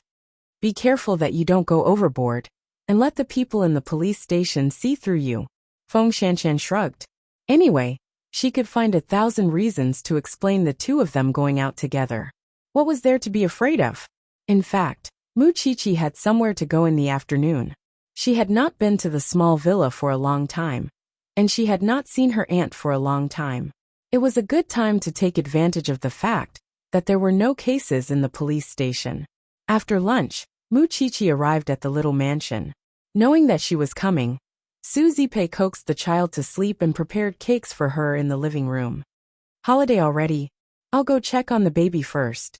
Muchichi lay beside the crib and looked at the little one sleeping soundly with satisfaction. Aunt, is he easy to take care of? It's easy. She rarely cries. Just like you when you were young. Suzy Pei replied with a smile. Her whole body exuded the softness and radiance of a mother. Aunt, do you still remember Yi Jingcheng? Suzy Pei was stunned when she heard the name. I have an impression of him. He was not good to you.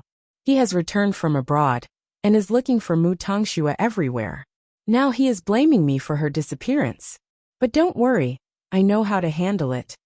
Hearing this, Suzy Pei's face turned cold. He still dares to cause trouble for you? How many times did he help Mu Tongxue bully you? Aunt, that's all in the past. Does young Master Sheng know? He asked me, and I told him. Muchichi held Suzy Pei's arm. The two of them were as close as mother and daughter. So I'm just telling you. What if that person wants to harm the people around me? Don't worry. I rarely go out now.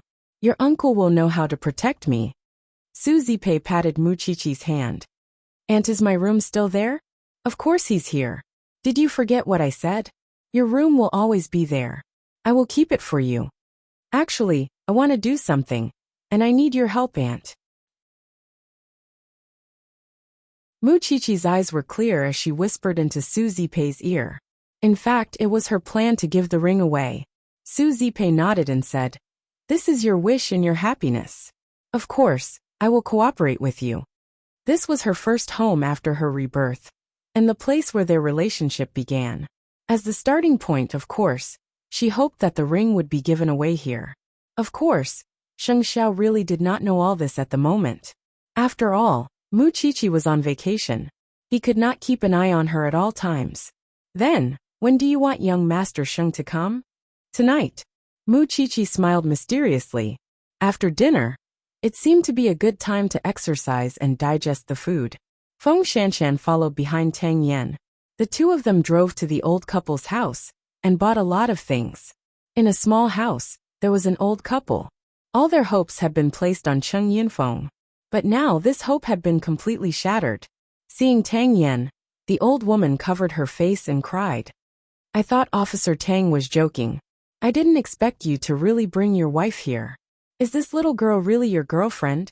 I've seen her before. She's also a police officer. She's not a police officer. She's a forensic doctor. Tang Yin explained, and moved all the things he bought to the old couple's house. You've worked hard because of Yinfeng. Although we can't accept it for a while, we still have to live. Shanshan, there's a small box in the car. Go and carry it over. Feng Shanshan thought of Tang Yan's injured shoulder. She nodded and carried the box over. Open it. Feng Shanshan squatted down and saw a gray puppy sleeping in it. She reached out and carried the little thing out and handed it to Tang Yan. Tang Yan handed the dog to the old woman. Godmother, this dog is docile and easy to raise. It can also help you guard the house. Most importantly, it's loyal and can accompany you and Godfather at any time. When the old woman saw a fresh life in her arms, tears flowed out. You're so considerate, Officer Tang. I'll send someone to deliver the dog food and other things regularly. You don't have to worry. Seeing this, Feng Shanshan's eyes suddenly turned red. This was probably the so-called smoke and fire in the world. She did not expect Tang Yin to have such a soft heart. After visiting the two elders, the two of them returned to the police station. At this time, Feng Shanshan looked at Tang Yan's side profile and said, You can really understand their inner world. Giving them a puppy can also temporarily distract them. These are just some trivial things. What they need is a kind of hope and strength to persist in living. Tang Yin answered while driving. Do you have this kind of moment? A strong feeling that you can't live on? Yes, Tang Yin replied directly. You also had it. Tang Yin was silent and did not continue to answer Feng Shanshan's question. He felt that it was better not to let Feng Shanshan know some things for the time being. More importantly, he had not completely controlled her yet, so he had to keep it a secret for the time being. Feng Shanshan glared at him and only scolded, Stingy. Then I won't go out with you in the future. Whatever you want, Tang Yin said indifferently. But because of his indifferent attitude, Feng Shanshan was angry. I really can't understand you. I can't be too far away from you. Nor can I be too close to you. I can't be good to you. Nor can I be bad to you. What exactly do you want? After hearing Feng Shanshan's complaint, Tang Yin finally chuckled. Her summary was quite on point, so he also concluded. Anyone with a soul is not easy to chase.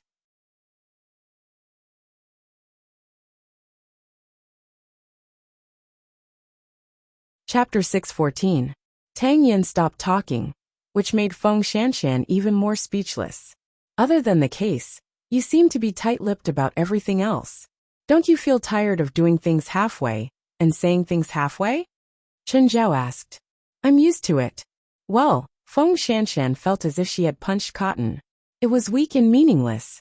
Tang Yin, whoever marries you will definitely die of exhaustion. After saying that, Feng Shanshan looked out of the window angrily and did not want to communicate further with Tang Yin. This person's mouth was really too difficult to pry open. He might as well suffocate to death. After returning to the police station, she was still angry. The professor could see it. What are you angry about? Professor, has Captain Tang always disliked communicating with others? The professor couldn't help but laugh. Because of him? I think it's quite tiring to interact with him. You can't blame him. When he first left the police academy, he went undercover and stayed in a drug gang for a year. This kid has always been quiet. After he came back that year, he became even more quiet. He became very thoughtful and thought a lot. When he was undercover, he was forced to do a lot of things that he didn't want to do. Although he succeeded in eliminating the gang in the end, he became very depressed because of it. In the next few years, he was basically a workaholic. He never let anyone know what was on his mind. He was always alone. If you ask him to say what was on his mind like a normal man, he won't be able to say it. This person will carry the sky on his own even if it collapses. So, it's indeed a little tiring for a normal person to communicate with him. Because of this, his relationship is not smooth. He will either be betrayed or sold out. Didn't you say that he doesn't have a girlfriend? He doesn't have a girlfriend. His previous girlfriend has been with him for a few years, the professor replied. Did you misunderstand something when he first came? This person likes to pretend to be ignorant no matter where he goes. It's a habit that he developed when he was undercover. Maybe it's better for him to get along with you. If I accidentally said something and caused a misunderstanding, it must be to make him seem friendlier. Since you don't like him, it doesn't matter. It doesn't matter if you know. Feng Shanshan wouldn't tell the professor that she had always thought that with Tang Yan's EQ, he was still a pure man. How did his last girlfriend die? That kid was too busy, so he went out to find someone else to have an affair. He contracted an illness and died. The professor said casually, he was just like that. There was nothing he could do about it. After knowing about this, he used his own money to treat the girl's illness. After she passed away, he set up a tombstone, and sometimes went to take a look. Feng Shanshan fell silent after hearing that. She felt that she was being very unreasonable. In Tang Yan's eyes, she was a delicate woman, wasn't she? That was why he could go to work the next day after being shot, and ignore his own pain. Thinking of this, Feng Shanshan felt that the pain she had suffered was not even worth mentioning. She had just been hurt by a man like that, and she wanted to die. She didn't believe in love anymore. Tang Yan, who had been betrayed, still had to grit his teeth and treat her. In his heart, what did he think about feelings? Feng Shanshan felt that she really couldn't get close to him anymore. This man was like a bottomless black hole. The more she explored, the more she couldn't find the answer, and the more she wanted to go deeper. In the evening, Sheng Xiao just got off work. He wanted to call Mu Qiqi to ask where she was, but he received a call from Su Zipei. Young Master Sheng, are you free? Something happened over here. Can I trouble you to come over for a bit? I can't tell, Qiqi. Okay, I'll be there in half an hour, Sheng Xiao replied. Thank you. Su Zipei rarely took the initiative to call him, unless it was about Mu Qiqi. This also proved that Su Zipei was really in trouble. That was why she took the initiative to ask him for help. So he gave Mu Qiqi a call. Where are you? In the team, Mu Qiqi replied casually. When are you going home? I'll ask Su Che to pick you up. It might be a little late. After 9 o'clock, Mu Qiqi replied. What's the matter? No, you can continue. Having said that, Sheng Xiao hung up and drove straight to the small villa. On the other side, Mu Qiqi hung up and looked at her aunt. He's coming. It's already dark and it might snow later. You should remind him to come slowly. Su Zipei patted Mu Qiqi's cheek. Go get ready. This time, Sheng Xiao really did not expect that it was the little one's trick. He really thought that something really happened to Su Zipei. When he rushed to the small villa, he discovered that the garden outside the small villa was filled with little light bulbs that looked like stars. There was an open-top dining car parked in front of the villa, its hood filled with red roses and scented candles. It was a small paradise, and opposite the dining car hung Mu Qiqi's love letter. Sheng Xiao chuckled. He did not expect that the ceremony he had been longing for would come so soon. But Mu Qiqi was not there, and there was an arrow on the ground that pointed to the love letter. Sheng Xiao walked to it and took the letter, but he would never have imagined that Mu Qiqi had written the letter while fantasizing about confessing her love to him. Xiao, brother? Actually, I'd rather call you Xiao Xiao. However, I know that you probably don't fancy a little girl like me. You only brought me back to thank me for saving you. You definitely don't know how enchanting you are.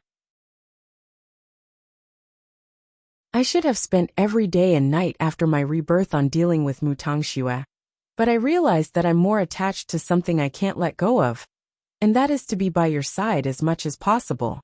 You definitely don't know that I like you in secret, do you? I want you to know, but I'm afraid that you would know. What should I do if you don't like me, or even hate me? I'm afraid that my aunt would know, and that she would think that I like my benefactor and bite the hand that feeds me. When I see you, I want to get close to you. I even dream of you, dream of being intimate with you, but you're so unpredictable and uncontrollable. Even if I work hard for 10,000 years, I still can't catch up to you, right? And yet, I yearn for your warmth so much. You don't have any other woman but me. Even if I'm just a 17-year-old girl, I'm special to you, aren't I? That's just wishful thinking. Because I like you. I like you so much that I want to shout it out loud. I really can't control myself. But I'm worried that you would hate me if you knew. If you don't hate me, then open the door to our home. If you do, just pretend that I'm having the most beautiful dream. Sheng Zhao's heart softened when he read the letter. He had exposed Mu Qiqi before, and never gave her a chance to write a letter.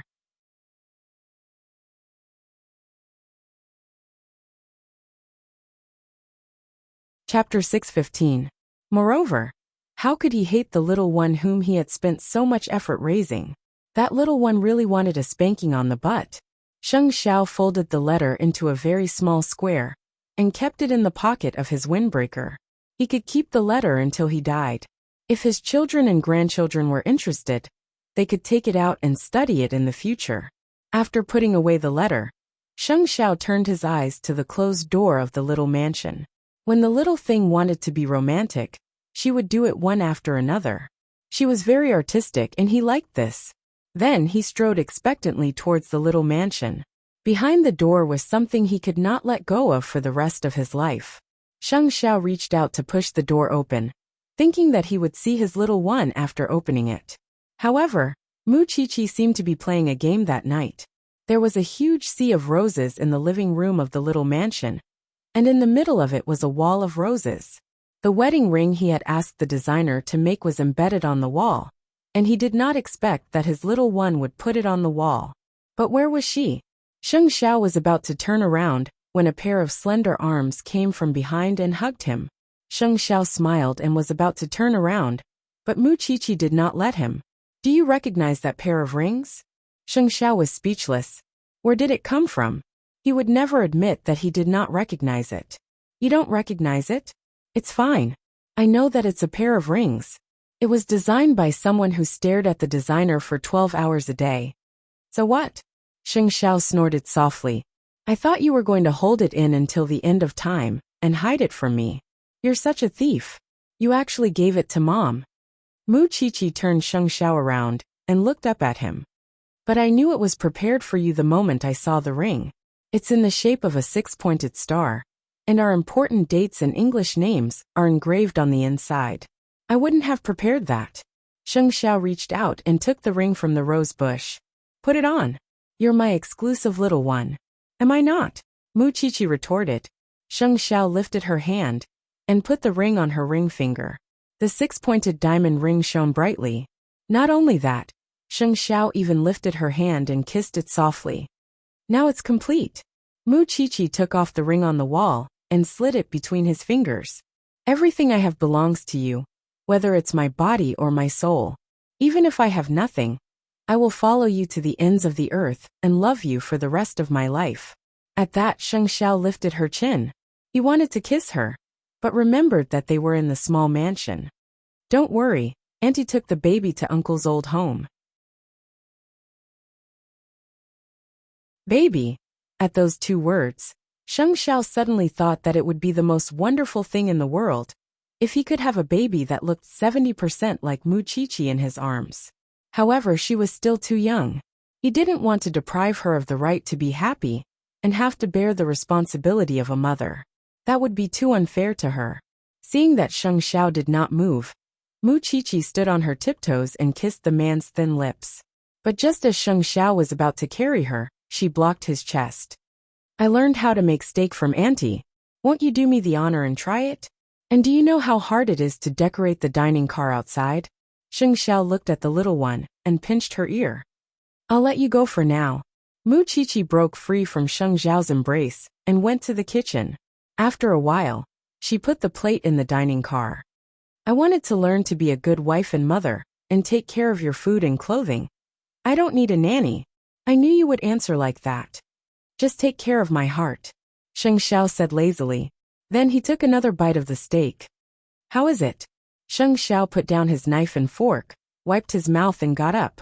He directly carried Muchichi. I forbid you from entering the kitchen from now on. I prefer you to feed me in other ways. Sheng Xiao thought that the surprise of the night was over when they had dinner. He did not expect that there would be more romance in the bedroom. Muchichi's room was not big, but unexpectedly, there was a huge bathtub in the middle of the room. She had asked someone to make it. Men actually liked these simple and rough things the most. In order to feed him, the stomach was actually the second most important thing. When Sheng Xiao saw that the water was ready, he lifted Muchichi's chin and said, "Are you that bad? You like it?"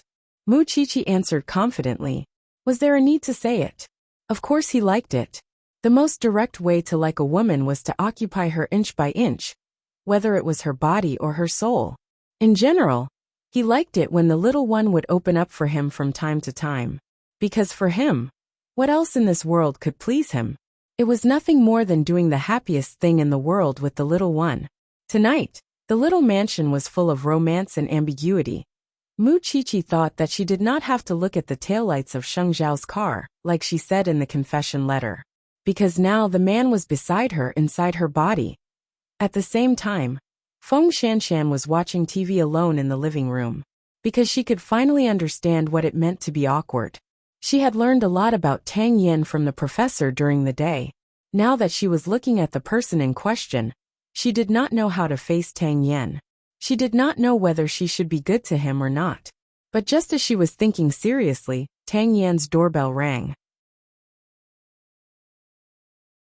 Feng Shanshan thought it was the property management again, so she went to open the door barefoot. But she saw a man and a woman standing outside the door. Their expressions were also very surprised. Who are you? Feng Shanshan was stunned for a moment, but she could feel the hostility from the other party. I'm just a tenant. Feng Shanshan casually made up an identity. But what kind of person was Tang Yin? He was a neat freak, and he disliked people entering his house the most. It would be strange if he had a tenant. At this time, Tang Yin also came out of the study. When he saw the two people outside the door, he frowned. Your guest. Come in, Tang Yin said directly. The two of them rushed into Tang Yin's living room. But a few minutes later, they started arguing. It was mainly the woman's voice. It's only been 2 years since Xiao Jie passed away, and you already have a new lover? And you even brought her home. This is the house you bought for Xiao Jie. How can there be another woman here? Feng Shanshan was speechless. Damn it. Couldn't they be quieter when they were arguing? She could not even focus on the TV.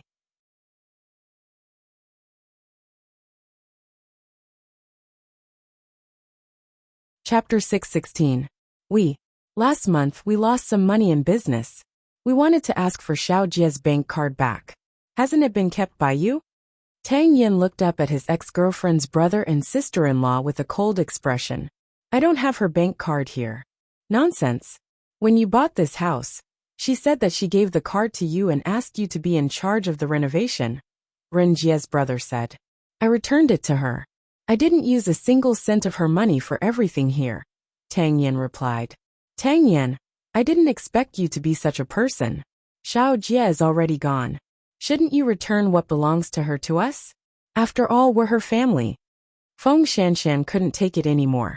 So she pushed the door open and entered the study.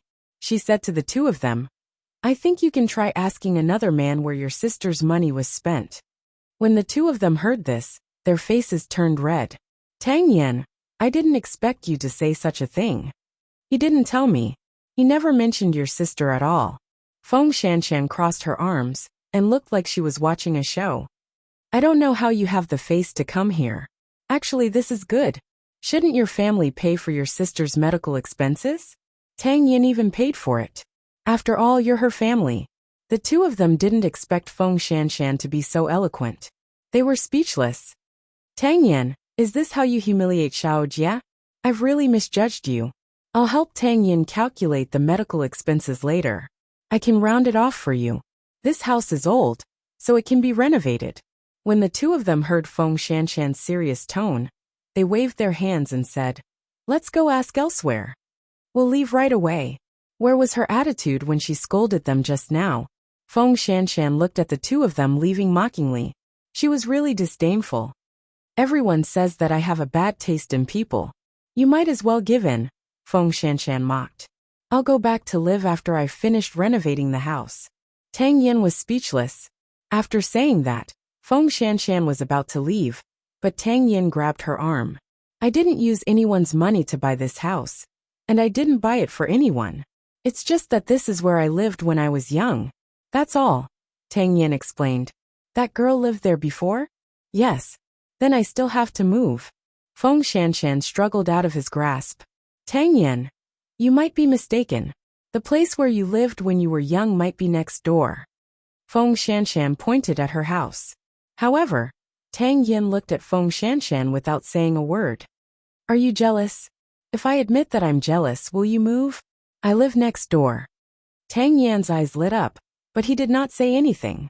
Perhaps Feng Shanshan felt that this was indeed a little too much, so she said, I can tolerate this being your study, but I won't allow you to live here. You eat and live in my house, and this is your studio.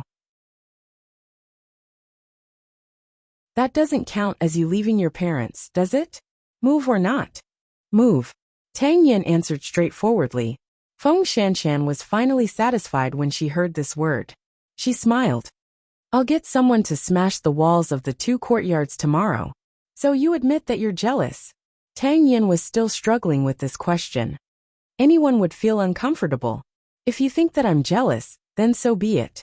Feng Shanshan replied proudly. But can you blacklist those 2 people from now on, and never ask about them again?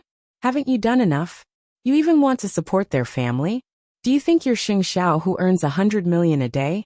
No, I should say that even if Xing Xiao earns 100 million a day, he won't do such a stupid thing. I'm not good at solving these things, Tang Yin said straightforwardly. Good my ass, Feng Shanshan cursed. When facing shameless people, it's the easiest to throw them out. Let's not talk about it anymore. I'm going to sleep.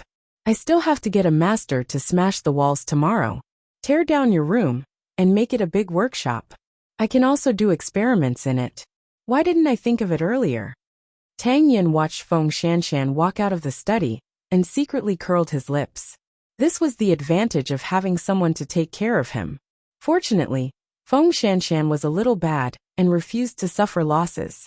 If it were someone else, he wouldn't care about Shangxin. Of course, if these 2 people met Mu Qiqi, they might end up worse. After all, Sheng Xiao was good at scheming behind people's backs. He could always make you die without knowing it. It was almost New Year's Eve. Many people in the circle had already received the news. They knew that Sheng Xiao would definitely be in the limelight this time. After all, he was a famous young entrepreneur. But as the news spread, it changed in the ears of some people. For example, Sheng Kai and Yi Jingcheng. Sheng Kai hated Sheng Xiao, but Yi Jingqing hated Mu Qiqi even more. Sheng Kai could not do anything to Sheng Xiao for now, but Yi Jingcheng might not. If Sheng Xiao attended the state banquet, it meant that his image must be absolutely positive and positive. However, Mu Qiqi was Sheng Xiao's wife. She poisoned her own sister. What right did she have to be in this glory? Moreover, if this matter was blown up before New Year's Eve, could Mu Qiqi and Sheng Xiao still attend the state banquet with a clear conscience? He really wanted to see it. Early in the morning in the Banyan courtyard, they were discussing the issue of image. Grandpa Shen came to the Banyan courtyard for breakfast and started to lecture Mu Qiqi.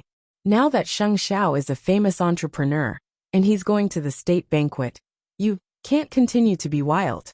You have to pay attention to your image, and don't drag Sheng Xiao down. You are the granddaughter of the Shen family. You have to remember this. Grandpa, don't you know me? Usually, other than going to school, the police station, or accompanying Xiao Xiao to work in Zhongteng, I don't even go to the bars that my peers like to go to. Mu Qiqi felt wronged. Well, Qiqi is really a good girl. Mama Sheng quickly spoke up for her. I was thinking of having a reunion dinner with everyone on New Year's Eve. But since they are going to the state banquet, let's prepare it on the first day of the new year. I will discuss this matter with Huang Yu, Mama Sheng said with a smile. Mu Qiqi probably did not expect that she would be mired in a scandal after promising Grandpa Shen in the morning. Still, Mu Qiqi wasn't a pushover now. At 10 o'clock in the morning, the criminal investigation team received a report about a murder case in the slums. A girl in her 20s was burned into charcoal. Why did the slums come to us to report it? Where's the police in the district? The team members complained helplessly. It's the new year now. There are not many police officers. It's normal for them to be transferred here.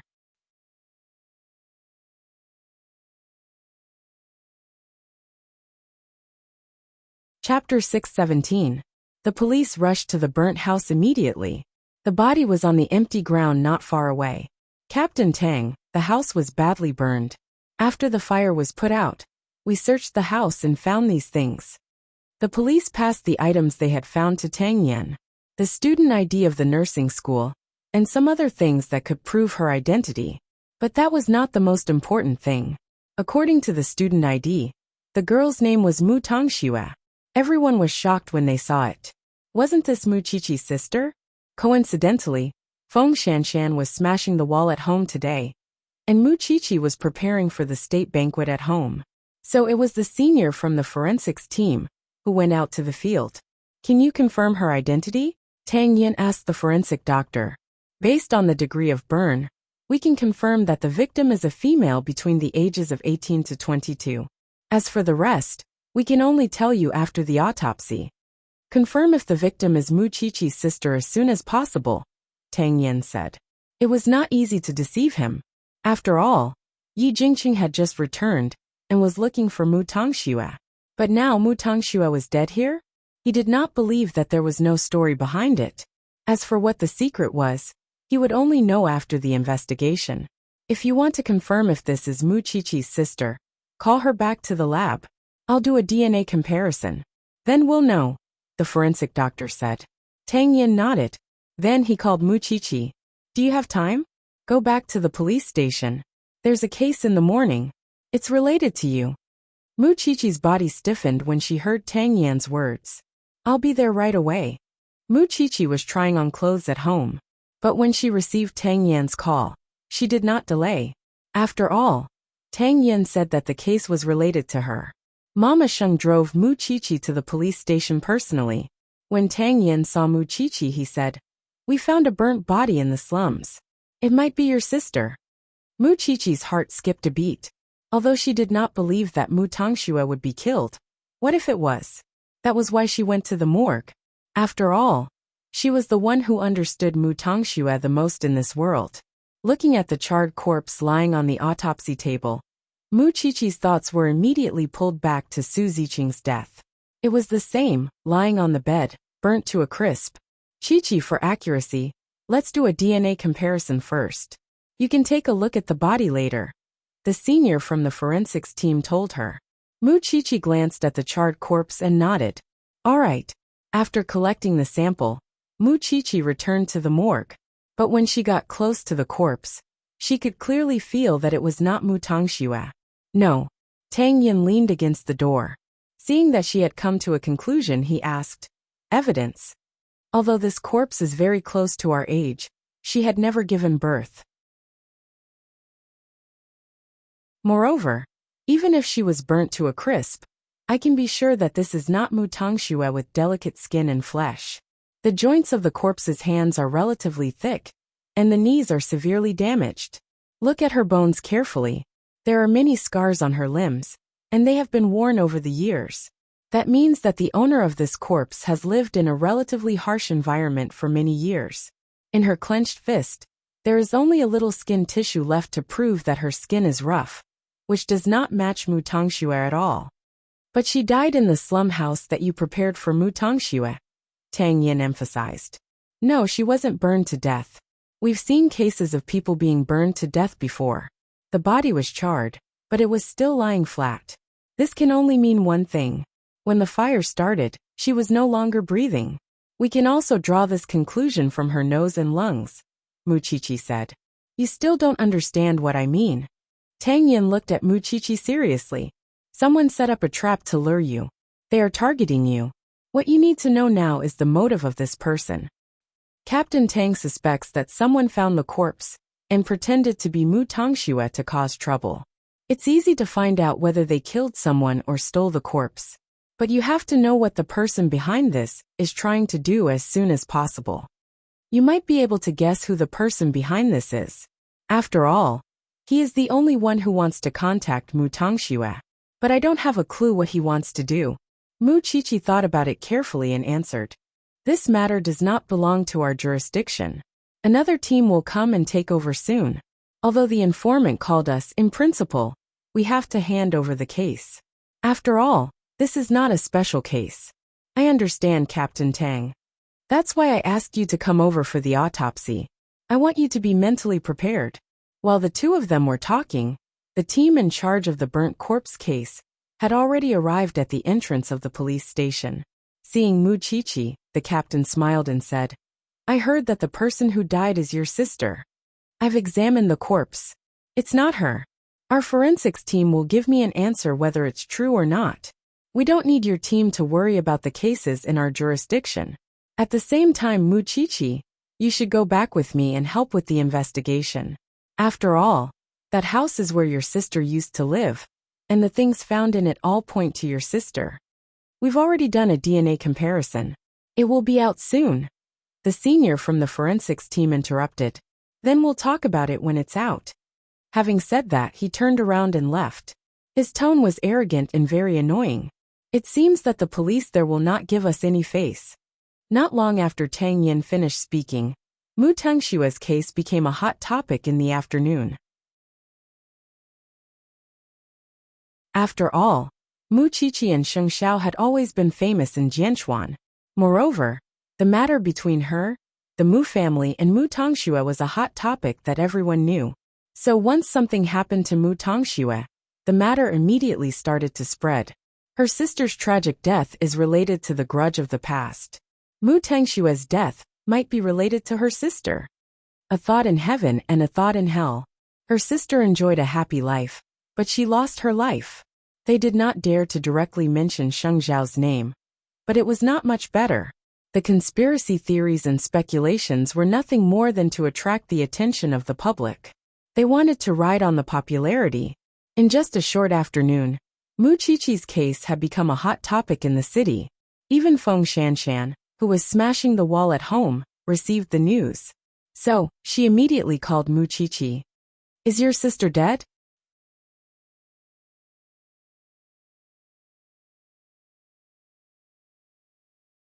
Chapter 618. I don't believe that there's no mastermind behind all this, said Feng Shanshan. Feng Shanshan said, moreover, the audience has clearly been led astray.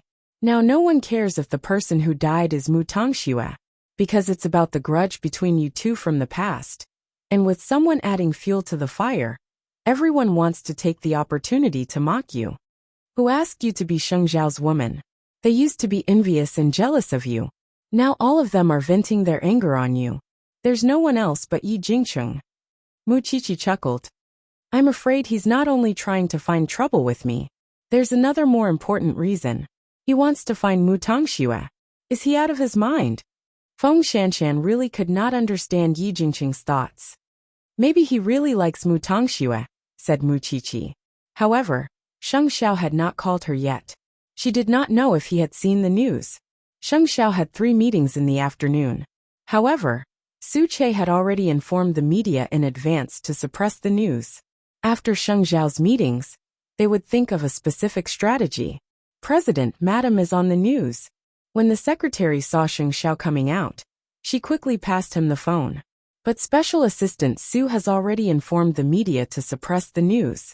Now he has gone out to investigate the truth. After Sheng Xiao read the news, the corner of his mouth slowly curled up. There was a hint of danger in his smile. Of course, there was also a hint of mockery. Fortunately, Su Che's reaction was fast enough. He did not wait for him to give the order. It was worth praising. It's not enough to just give the media an order. We need to threaten and give them an ultimatum. The state banquet was tomorrow night.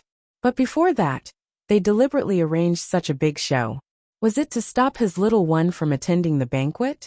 Or was it to threaten him to hand over Mu Tongxue? Thinking of this, Sheng Xiao immediately called Mu Qiqi. Where are you? In the police station, answered Mu Qiqi. Have you seen the news? The body is not Mu Tongxue, right? You know? Muqiqi exclaimed. Then, she realized something like this could not be hidden from Sheng Zhao's eyes. Someone is deliberately trying to pull me out of the water. Xiao, Grandpa called me just now. I think he's right. I won't accompany you to the state banquet tomorrow, because it's not good for me to show my face. If I agitate the netizens and harm Zhongting, I'll feel very bad. I haven't said anything yet. Stop making decisions, you stinky thing. I'll handle this, Sheng Zhao said to Muqiqi. If you're involved, then it's very likely that you've been included in the scheme as well. Plotting against me. Sheng Zhao's tone was full of mockery. It seems that someone is tired of living. Even if Yi Jingqing did it, he did it very discreetly. It would not be easy to find trouble with him. However, his move was vicious enough. Now that Zhongting was paying attention to a positive image, such a scandal was created because of Muqiqi. Should Sheng Zhao help her or not? Whatever the image, Sheng Zhao's decision to bring Muqiqi along had never changed, and would never change. Even when secretary he called him, and advised him to be careful, he did not change his mind about bringing Muqiqi along. Brother, think about it carefully. If you really want to bring sister-in-law to the state banquet, then you have to solve her scandal within a day. Otherwise, if she goes to the state banquet, won't it be a slap to everyone's face? You have to know that such an occasion is not an ordinary banquet. I know. Don't worry. Under the pressure of Zhongting, it should not be difficult to make it disappear from the hot search list. The problem was how to deal with the mastermind behind this, Yi Jingqing. That afternoon, the DNA comparison report was out. The victim was indeed not Mu Tongxue, but the matter was already out of control. This Yi Jingqing is really disgusting. Knowing that Muqiqi was in trouble, Feng Shanshan did not even break the wall, and went straight to the police station. At this time, Tang Yin said coldly, "You need evidence to speak and do things." Feng Shanshan ignored him and asked Muqiqi, "Anyway, have you thought of a solution?" I guess Yi Jingqing must have a bold plan in mind when he made such an arrangement. He thinks that by doing this, the public will misunderstand that the victim is Mu Tongxue. Then, we will hand over the real Mu Tongxue to clear the misunderstanding. He always thought that Mu Tongxue is in my hands. Muqiqi thought of this possibility, but if he really thinks so, he will lose. Because I really don't know where Mu Tongxue is. You have to pretend that you know even if you don't know. You have to trick that bastard to death. Muqiqi smiled. It seems that there is no other way. I can only choose the most direct way, which is to talk to the netizens, although I don't want to be famous at all. No, the victim is not Mu Tongxue. The police will clear this up sooner or later. Why do you need to talk to them? That's because Yi Jingqing knows that tomorrow is an important day. I have to be innocent. Muqiqi smiled helplessly. What day is it? The state banquet. Hearing this, Feng Shanshan suddenly realized something. That bastard is really good at calculating. Muqiqi did not say anything else. She only greeted the people at the police station and left. Sheng Zhao's car was waiting outside. Muqiqi was afraid that there would be reporters waiting outside, so she quickly went to open the door. Sheng Zhao smiled when he saw her. "What are you afraid of?" "I'm afraid of trouble," said Muqiqi.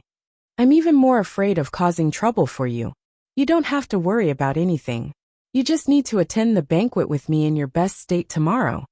Sheng Zhao hugged Muqiqi's waist comfortingly. "I've arranged an interview for you tomorrow morning. By then, you just need to do what you're best at. Leave Yi Jingqing to me." "Does he want to know where Mu Tongxue is?" "He will never get it in this life," said Sheng Zhao, holding Muqiqi's head tightly. "Will it really not affect your image? Will it make you lose face at the state banquet? The company has a public relations team. Do you think my team is on the same level as Huang Yao? This team is dug out from the entertainment industry." Sheng Zhao's tone was relaxed and extremely confident. "They know better than you what the bloodthirsty netizens like. As for the other scores, we'll settle them after the state banquet." Muqiqi looked up at her man's eyes and nodded. "Don't worry. I'll cooperate with you tomorrow. If secretary he really thinks that I'm not suitable to appear at the state banquet, I'll listen to your arrangement. Although I trust you, I won't be disappointed if I can't go. At most, I'll cheer for you on TV. You're quite open-minded. Sheng Xiao did not say anything else.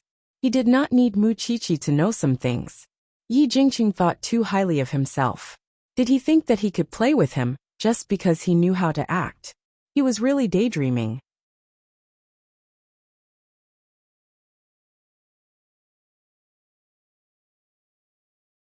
Chapter 619. In fact, Yi Jingqing had found the best team of blackmailers in the entertainment industry. Even if the news was suppressed, it would come back again with another trending topic. His purpose was clear. He wanted to make Mu Qiqi suffer. He knew that after the body was found to be not Mu Tongshue's, this matter would be cleared up.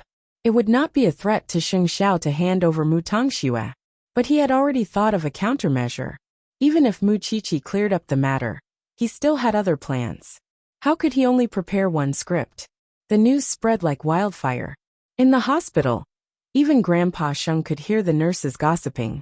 This was one of the reasons why he objected to Mu Qiqi and Sheng Xiao being together. Her birth would make the people around her suffer a lot of ridicule and humiliation. Sheng Xiao would attend the state banquet tomorrow. But Mu Qiqi was being harassed by the media at this critical moment. Wasn't she deliberately making things difficult for Sheng Xiao? Grandpa Sheng's face darkened the whole night. But when he thought about it carefully, with Sheng Xiao's ability, he always got through it safely. It was not his place to worry about it. But when he thought of Mu Qiqi's complicated and disgraceful birth, he pouted unhappily. When Sheng Bowen entered the room, he saw Grandpa Sheng's awkward expression. He could guess what was going on. So he smiled. I came from Huangyao to see you. I've been busy for the whole day. Don't you feel sorry for me? As long as Mu Qiqi's birth is not solved, Sheng Xiao will be criticized. Their mouths belong to them. We can't control what they say. But if it gets out of hand, it will be ugly. Most importantly, this matter can be used by people with ulterior motives at any time. Grandpa Sheng was a little helpless. I don't want that girl to be separated from Sheng Xiao. I just think that if she can solve this problem, she will not be a burden to Sheng Xiao. Grandpa Sheng used the word burden, but he knew very well that even if it was not Mu Qiqi, no one would choose their birth. I can't say anything about sister-in-law and her twin sister. After all, I don't know what happened between them, but I believe in sister-in-law and Sheng Xiao's judgment. Grandpa Sheng thought for a while and finally waved his hand. I'll see how Sheng Xiao attends the state banquet tomorrow. For Sheng Xiao, if he did not show up at the state banquet with Xiao Qi'er tomorrow, he would have no one to share his joy with. So no matter how others tried to stop him, he would definitely bring the little thing along with him. Still, that did not stop her imagination from running wild. She was afraid that she would embarrass Sheng Xiao, afraid that her birth would become a laughing stock for him, which was why she was extremely nervous even in her dreams. This has nothing to do with Xiao Xiao. It has nothing to do with Xiao Xiao. Don't talk nonsense. My mommy is not a bitch. Sheng Xiao was woken up by her. He propped himself up and looked at Mu Qiqi, who was sweating profusely while having a nightmare. Then he gently caressed her head. When she relaxed, he lifted the blanket, put on a black robe, and went to the study. It was only 3 a.m. He had never thought that going to the state banquet would bring so much pressure to Xiao Qi'er, but it was precisely because of that he would bring her to the banquet regardless of the consequences. Because he wanted to tell others that he did not mind them talking about Qi'er's family background. On the other hand, Yi Jingqing was really tired of living. Did he want to look for Mu Tongxue? It was not that he could not, but he might have to suffer a lot. So at 3 a.m, Sheng Xiao called Su Che. I have some voice recordings here. Help me find a few voice actors who are good at imitating. I want the results before dawn tomorrow. Receiving the task in the middle of the night, Su Che could only get up from his bed. He knew that Sheng Xiao was suppressing the fire in his heart under Yi Jingqing's provocation. If it were in the past, he would have hung Yi Jingqing on the mountain and exposed him to the sun. But after half a year of settling down, he had matured a lot. He would never leave any traces behind, because he would not give his enemies any chance to attack him. The next day, Zhongting arranged an interview at 10 a.m. So Mu Qiqi went to the police station to report first. The corpse was stolen, and the fire was set on purpose. This case is specially made for you. Feng Shanshan pointed at the corpse and said to Mu Qiqi, Tang Yen has brought people to verify the origin of the corpse early in the morning. After all, the corpse is 22 or 23 years old, and it's a fresh corpse. There shouldn't be many people who fit the criteria. Now that you have become the target of public criticism, what is your Sheng CEO going to do? I've already arranged an interview to clarify the matter. Mu Qiqi shrugged. Even if you clarify the matter, you won't be able to get rid of the impact this matter has on your image. How are you going to attend the state banquet tonight? My image has never been good, Mu Qiqi said with mixed feelings. My birth, the grudge between Mu Tangxue and me, these are unchangeable facts, especially the fact that Mu Tangxue and I have two different fathers. How can it be good? Feng Shanshan shook her head after hearing that. It's also sad to be a group pet. If your life is too perfect, God will be jealous. Are you going to let Yi Jingqing go just like that? Mu Qiqi shook her head. I'm not a good person, but I'll go to Zhongting for the interview first. Let me know when you get the results. Feng Shanshan nodded. Go ahead. Not only was Mu Qiqi not a good person, but she also held a grudge.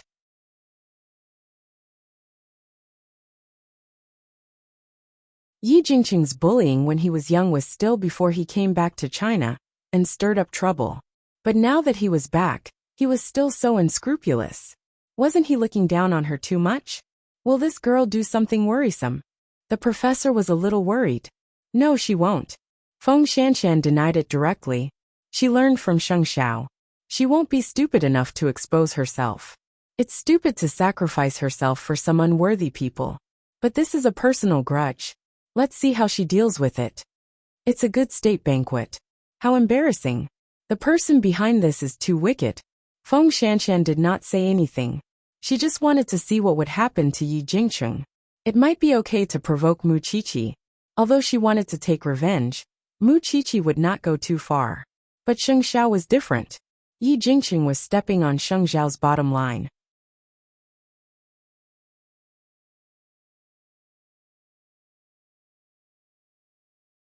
Chapter 620. At 9 o'clock in the morning, Sheng Xiao received another call from Secretary He in his office in Zhongting. Brother, are you still planning to bring sister-in-law to the banquet? You have to know that your image is related to everyone's image. It's not that I don't like sister-in-law, but it's not suitable for her to appear at the banquet at this moment. Secretary He. When Sheng Xiao was about to answer, Mu Qiqi took the phone away from him. Don't worry, Secretary He. I won't go. I know the big picture. Sheng Xiao frowned, but Mu Qiqi smiled. Don't let yourself decide everything. You should ask for my opinion first. Sheng Xiao looked at Mu Qiqi without saying a word. Mu Qiqi continued. I can't change my background. I can't change the fact that I have two fathers. Although I don't want to admit it, the world is full of gossip. Xiao, it's not bad to be more mature. Even if I go up tonight, I won't have the confidence, because I'll always be under the protection of your wings. I don't have the confidence to argue with others, so, can you just give me a break? Sheng Xiao looked at Mu Qiqi for a long time. Suddenly, he put his arm around her neck and pulled her closer to him. Do you know what you're saying? Of course I know, Mu Qiqi replied. Don't let me go to such a banquet with a guilty conscience. I'll feel uncomfortable. When I'm sure that I have the ability to appear with you, not to mention one Yi Jingqing. Even 10 Yi Jingqing won't be able to stop me. Little one, don't say such discouraging words. The interview hasn't started yet. How can you be so sure that you don't have the confidence? In my heart, you've always been many times better than those rich young ladies who only know how to put on airs. Why do you have so little confidence in yourself? Because I don't want you to disappoint your teammates who are on the same side with you because of me. So, you're saying that you don't believe that I can handle your image well. They had been together for more than 2 years. And in those 2 years, they had never had a disagreement over such an issue. Of course, Sheng Xiao had to admit that his little one had always listened to his arrangements and trusted him wholeheartedly. You know that's not what I mean. I just want to protect you. We've been together for so long. And we even wear wedding rings. But I've never done anything for you. Sheng Xiao said nothing, but he could feel that the little one's wings were getting stronger. He had already begun to have his own ideas, and he was determined to stick to them. President, the interview is about to begin. Outside the door, the secretary didn't know that the two were arguing, so she knocked on the door to remind him. Sheng Xiao withdrew his gaze and answered in a low voice, "I understand. I'll go do the interview first." Mu Qiqi turned around, but after a few steps, she turned back and hugged Sheng Xiao tightly. "Don't look so pitiful, okay? My heart will ache." Sheng Xiao sneered. "I just want to strip you naked and spank your ass. Wait for my interview." Having said that, Mu Qiqi walked out of Sheng Xiao's office and followed behind the secretary. What could Sheng Xiao do? Of course, he followed her out. The interview was held in the VIP room of Zhongting, and it was in the form of a live broadcast. There were live broadcast platforms everywhere now, so that the information could directly satisfy the psychological needs of the audience. Mu Qiqi simply touched up her makeup and sat down in front of the camera. The person interviewing her was Feng Lan, the columnist of the best news media in the country. She was very easygoing, and it was obvious that she was very cultured. "Miss Mu, you can start now. Just make an okay gesture. It's a live broadcast today, so you don't have to be nervous. Just answer the questions truthfully." Mu Qiqi nodded and made an okay gesture.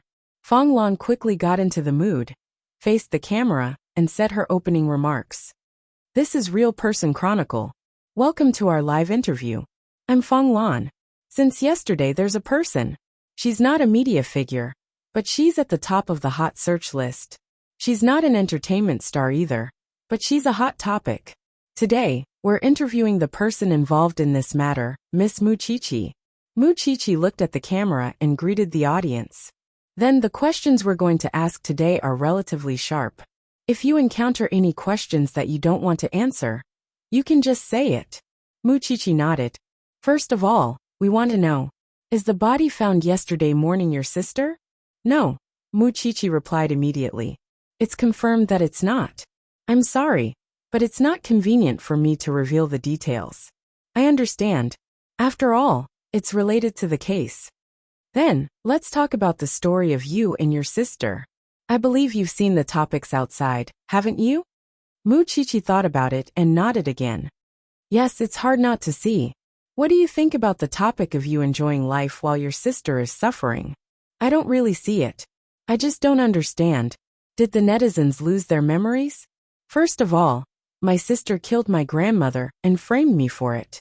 She stole my college entrance examination results and indirectly killed our mother. Why shouldn't she suffer? Should she still be enjoying life?" Mu Qiqi answered naturally. "Then, I want to ask a sharper question.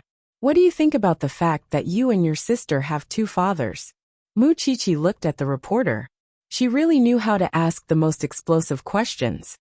"To be honest, I've thought about running away, because I know that this matter might bring ridicule and hurt to the people around me.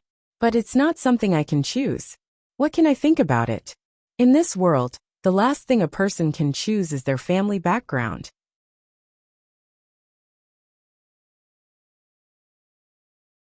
I've told myself that I have a good family, a husband who loves me, and friends who support me. My life is very complete, so I don't need to care about these malicious mockery. However, when it's set out in the open, I can't just ignore it. But what did I do wrong? Are you afraid?" Feng Lan asked again seriously. "Afraid?" Mu Qiqi was stunned for a few seconds. Then she said, "The body is not my sister's, but the news has spread to every household. It's as if I've become a murderer overnight. Are you asking me if I'm afraid? I'm not afraid. Why should I be afraid? If I'm afraid, won't the person who wants to destroy me get what he wants?"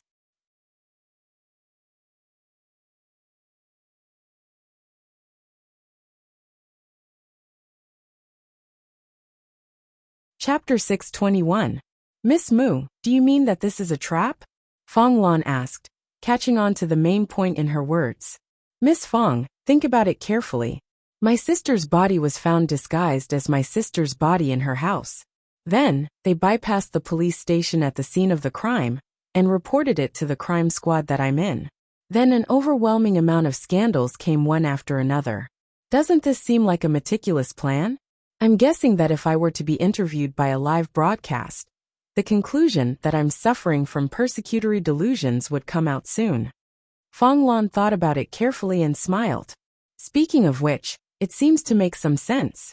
Isn't everyone concerned about who disguised my sister with a corpse? Isn't everyone concerned about the case itself? What happened between me and my sister is old news. What's so fresh about it? Most importantly, the person behind this must hide well, and not let me find out. You're committing a crime, and the law will let you know how to behave. That seemed to be the case. Who was the one who disguised Mu Tongxue? Who was the one who died? And who was the mastermind behind all this? That was the question that the spectators should be paying attention to. I'm ashamed. I'm just a forensic assistant now, but I've been fortunate enough to be involved in many cases. Our job is to comfort the dead, or in other words, to provide clues for the culprit. I've learned a lot in the police station, and seen a lot of dark and negative things. I thought that my job would at least earn me a little respect from others, so as to eliminate the negative influence of my background. But I realized that the netizens like to watch a drama. It has nothing to do with the person's identity or profession, and they don't care what you've done behind the scenes. Are you disappointed? Fong Lan asked in return. A little. I still hope that there's more sunlight out there. Then do you regret choosing to be a forensic doctor? In the last case, an old couple in their 60s lost their only son. What's important is that their child was a hard-working young man who lost his precious life because of a very daily conflict. When we saw the old couple, it was very sad. At that time, it was the only thing we could do for them when we thought of our own identities and gave them an explanation. I don't regret my choice, but I also hope that the outside world won't deny me because of something I can't choose. That would make me very sad. Fong Lan was very sure that Mu Qiqi's words were meant to divert the audience's attention. In fact, the effect was not bad, because the questions she threw out were very interesting. Her last sentence was obviously putting the conscience of the netizens, who were watching the show, on the grill. He even attacked someone who was trying his best to seek justice for the dead. Did he even have a heart?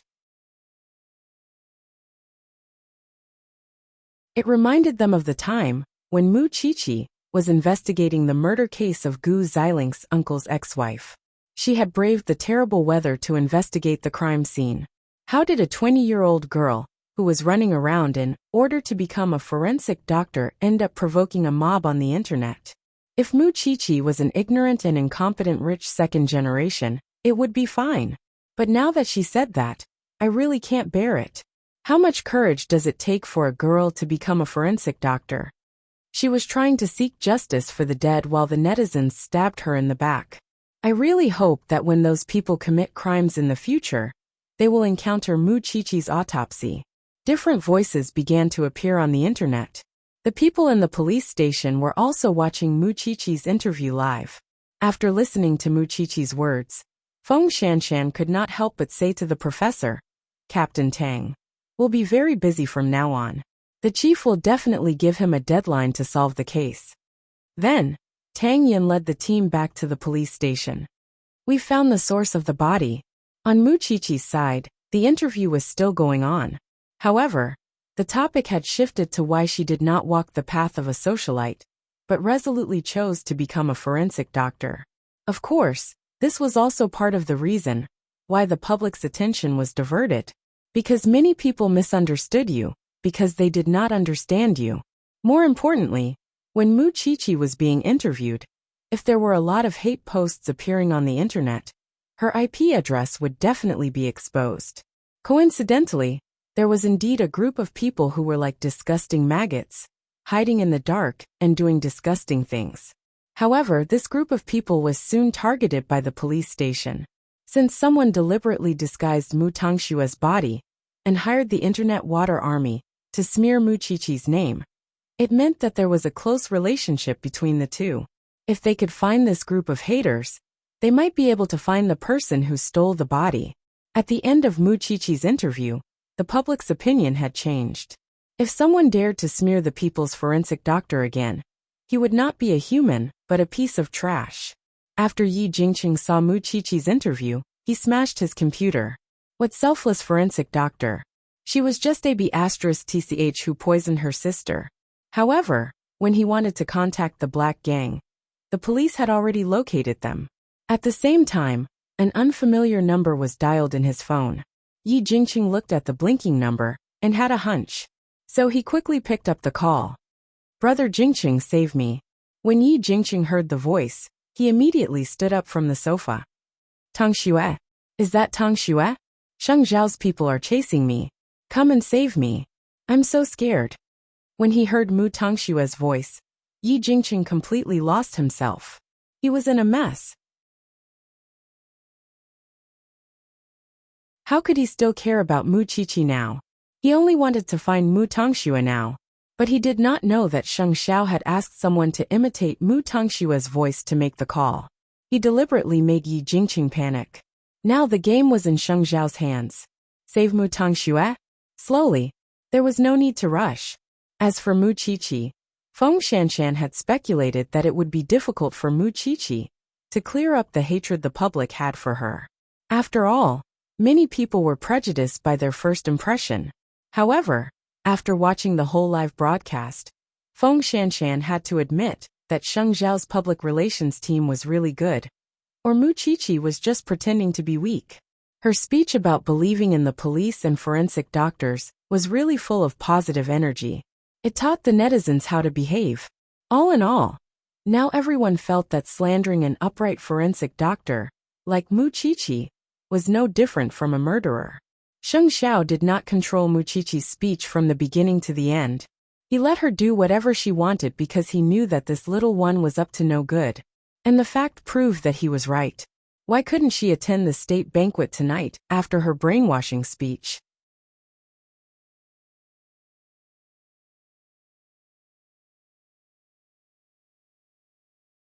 Chapter 622.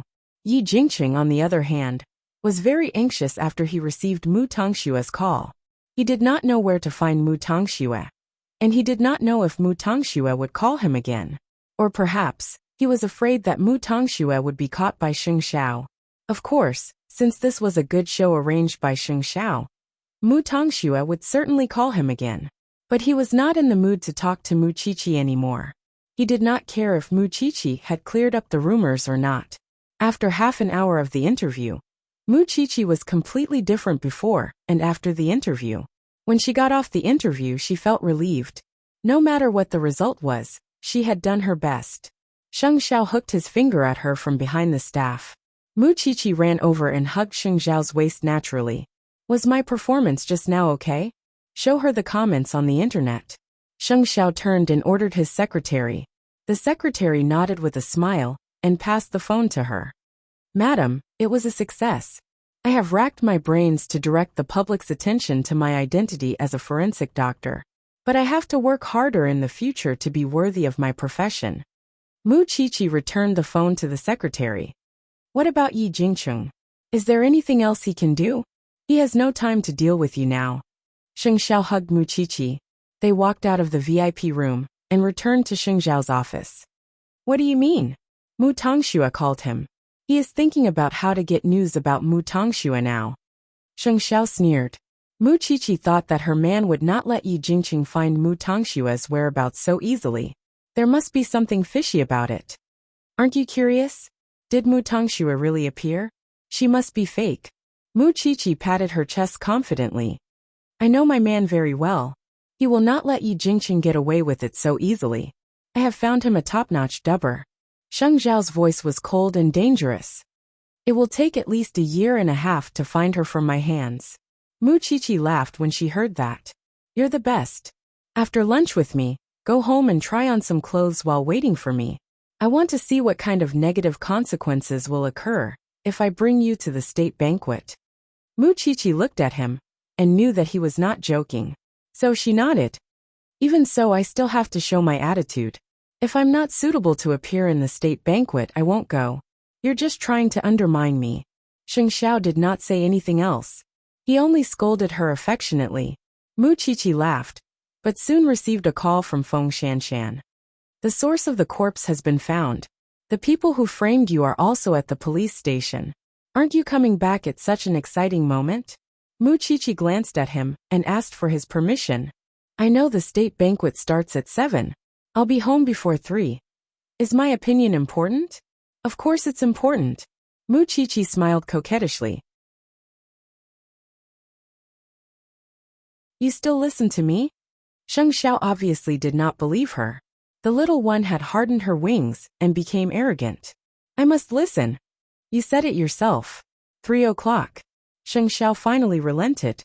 Although the little one had clarified the matter in the interview and brainwashed the netizens, the matter still needed to be dealt with. Mu Chichi hugged Sheng Xiao's waist again reluctantly and rubbed against his chest. Don't be afraid that I'll grow up. Even if I grow up, you'll always be the first, understand? Having said that, Mu Chichi waved the wedding ring on her finger. Sheng Xiao did not stop her.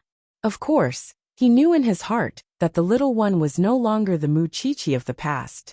However, it would be very inconvenient for her to wear a diamond ring as a forensic doctor. Thinking of that, Sheng Xiao made a mental note to make a special necklace for the little one. After Mu Chichi left Zhongting, she went straight to the police station. At the moment, Tang Yin was interrogating the group of professional haters. What's the situation now? The stolen corpse is also from the slums. It's a woman who was the mistress of Big Brother. Her name is Song Qiao. She was dug up just a few days after she was buried. Poor thing. Feng Shanshan answered Mu Chichi's question. The person who stole the corpse hasn't been found yet. It's not easy to find any clues. As for those haters, they still refused to admit that they took the money. They only said that they hated you, so they were so agitated. It seems like they would rather be detained for 7 days. Tang Yin has already arranged for someone to check if there's any big income in their bank accounts recently. Someone deliberately set this up. Of course, they've thought about it carefully. Besides, we all know the punishment for stealing a corpse. For those people in the slums, a few months in jail in exchange for a change in their lives. Of course, they're willing to do it, Mu Chichi said hatefully. It seems like someone is going against me. Is there any news from your CEO? How could there be no news? When Mu Chichi was about to answer, her phone rang. Mu Chichi looked at the phone number and picked it up. I'm Mu Chichi. Chichi, let's meet. Yi Jingqing sounded a little complicated on the other end of the phone. How is it? Are you willing to meet me? Thinking of this, Mu Chichi was too lazy to think about how Yi Jingqing got her number. She said, you don't have to go anywhere. I'll go to Yi Mansion to look for you.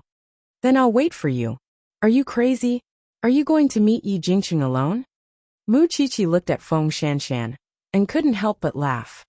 Who said I'm alone? Don't I still have you and Captain Tang? Feng Shanshan said. Why do you think I'll go? Because you're worried about me. Mu Chichi exposed her. When Captain Tang's interrogation is over, I'll go and tell him. Feng Shanshan didn't say anything.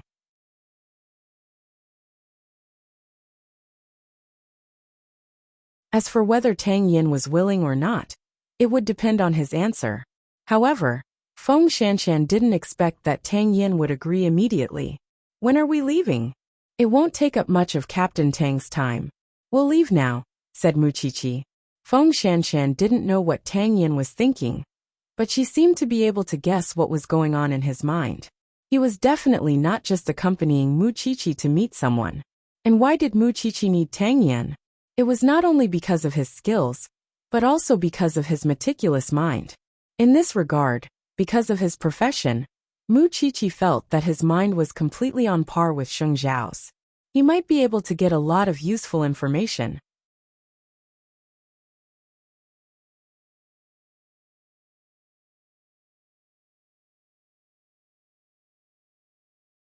Chapter 623.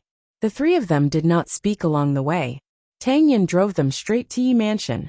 When the butler saw them, he immediately said to Mu Chichi, Miss Chichi, young master is waiting for you in the living room. This butler had been in Yi Mansion for many years. Mu Chichi had seen him many times. But just like how she saw Yi Jingqing, Mu Chichi did not have a good impression of him.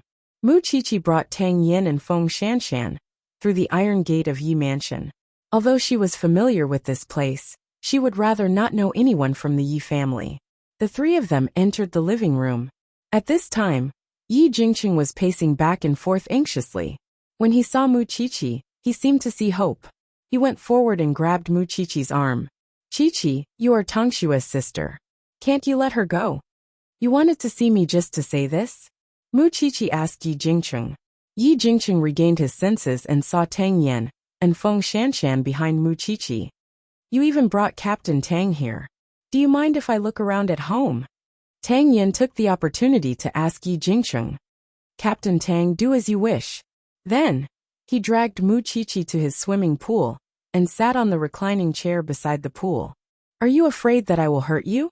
Even if you don't want to hurt me, you have already made a big fuss. Of course, I will guard against you, said Mu Qiqi. It was in this swimming pool, in this position, that he and Mu Tongxue had pressed her under the water and did not treat her as a human being. And today it was in this swimming pool again. Qiqi, tell me where Tongxue is. As long as you tell me the news, I swear that I will never go against you or frame you again. Yi Jingqing raised his hand and promised. Not only that, I will clarify everything. As long as you tell me where Tongxue is. Do you think I need your clarification? Mu Qiqi curled her lips coldly and said. You should keep your scheme for yourself. Anyway, I will find evidence one day. Qiqi, why are you so stubborn? Yi Jingqing was anxious. Look, you are Tongshua's sister. How can you control your sister's freedom forever? Don't you think so? Do you still remember the swimming pool? Mu Qiqi asked Yi Jingqing. I'm talking to you about Tongxue now. Do you still remember when you pressed me into this pool to teach Tongxue to swim? Mu Qiqi pointed at the swimming pool and asked Yi Jingqing. I'm telling you about Mu Tongxue too. Yi Jingqing looked at the pond, and then at Mu Qiqi. He couldn't control his emotions. Tell me where Tongxue is first. Why should I tell you? Who do you think you are? Mu Qiqi shouted. Let me tell you, Yi Jingqing. We will settle old scores and new scores. Why are you so vicious that you have to hide your sister? Mu asked. Tangxian to Tang Tongxue not. Shall not. Mu Tongxue. Not. Yi Jingqing quickly stood up, but Mu Qiqi pushed him into the pool. Then, Mu Qiqi squatted beside the pool and said, You want to know where Mu Tongxue is? In your next life. You can hurt me all you want. But Yi Jingqing, let me tell you. The more you do this, the more I won't let you see Mu Tongxue. Kill me if you dare. Of course, you will never see Mu Tongxue again. I'll take this as revenge for you pressing me into the water when we were young. However, I still remember how you hired people to slander me. I'll let you taste the price you have to pay for hurting me. Since you know I'm vicious, don't provoke me to do something more vicious. Otherwise, Mu Tongxue will suffer 100 times more for me. Do you think you can still do whatever you want to me like before? Mu Qiqi looked at Yi Jingqing in the water. Her eyes were sharp and firm. The person in front of her was no longer the little girl who was always bullied. Try touching a single hair of mine again. Yi Jingqing was shivering in the water. But somehow, he forgot how to speak under Mu Qiqi's threat. Then the butler came to the pool and said to Yi Jingqing, Young master, I'll pull you up. You wanted to see me, so I'm here. If there's nothing else, I'm leaving. After all, I have to attend the state banquet tonight. This is a height that your little lover, Mu Tongxue, can never reach in her life. Yi Jingqing walked toward the pool slowly. Then with the butler's help he returned to the shore. Young master, I'll get you a towel. Mu Qiqi, if Tongxue is hurt, you will never live a peaceful day in this life. That depends on your ability. Mu Qiqi said meaningfully and turned around. Tang Yan and Feng Shanshan were behind her. Are you done talking? Yes, Mu Qiqi answered as she walked. It's almost 3 o'clock. I have to go home to prepare for the state banquet tonight. After all, I can't disappoint them. Oh, Captain Tang, I suddenly remembered something. When I came to Yi Mansion when I was young, I saw an interesting scene. But let's talk about it when we get back to the police station. What are you keeping us in suspense again? Feng Shanshan asked her softly. When I was young, I accidentally overheard Papa Mu and Uncle Ye's conversation. I think Yi Holdings might be involved in tax evasion. Are you making it up to take revenge on Yi Jingqing? I just remembered it. Let's report it and see if we can find anything. Muqiqi sounded very serious. Moreover, I seriously suspect that Yi Jingqing is crazy. He's really stubborn about your sister. He's completely unreasonable. Feng Shanshan sighed. If you really offend such a person, you'll be in big trouble. You can't get rid of him even if you want to. Then I won't get rid of him, said Muqiqi. I want him to know that even if he tries to stop me, I'll live 100 times better than Mu Tongxue. What if he threatens your safety? Muqiqi suddenly remembered what Yi Jingqing said. Mu Tongxue was so kind. Kind.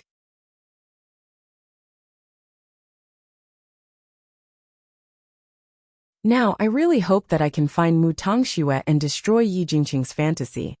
What Yi Jingqing liked was Mu Tongxue's innocent look.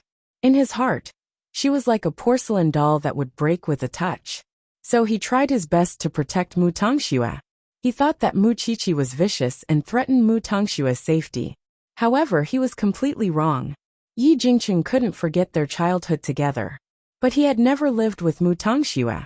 Muqiqi was sure that if Yi Jingqing got what he wanted, he would know how blind he was in the past.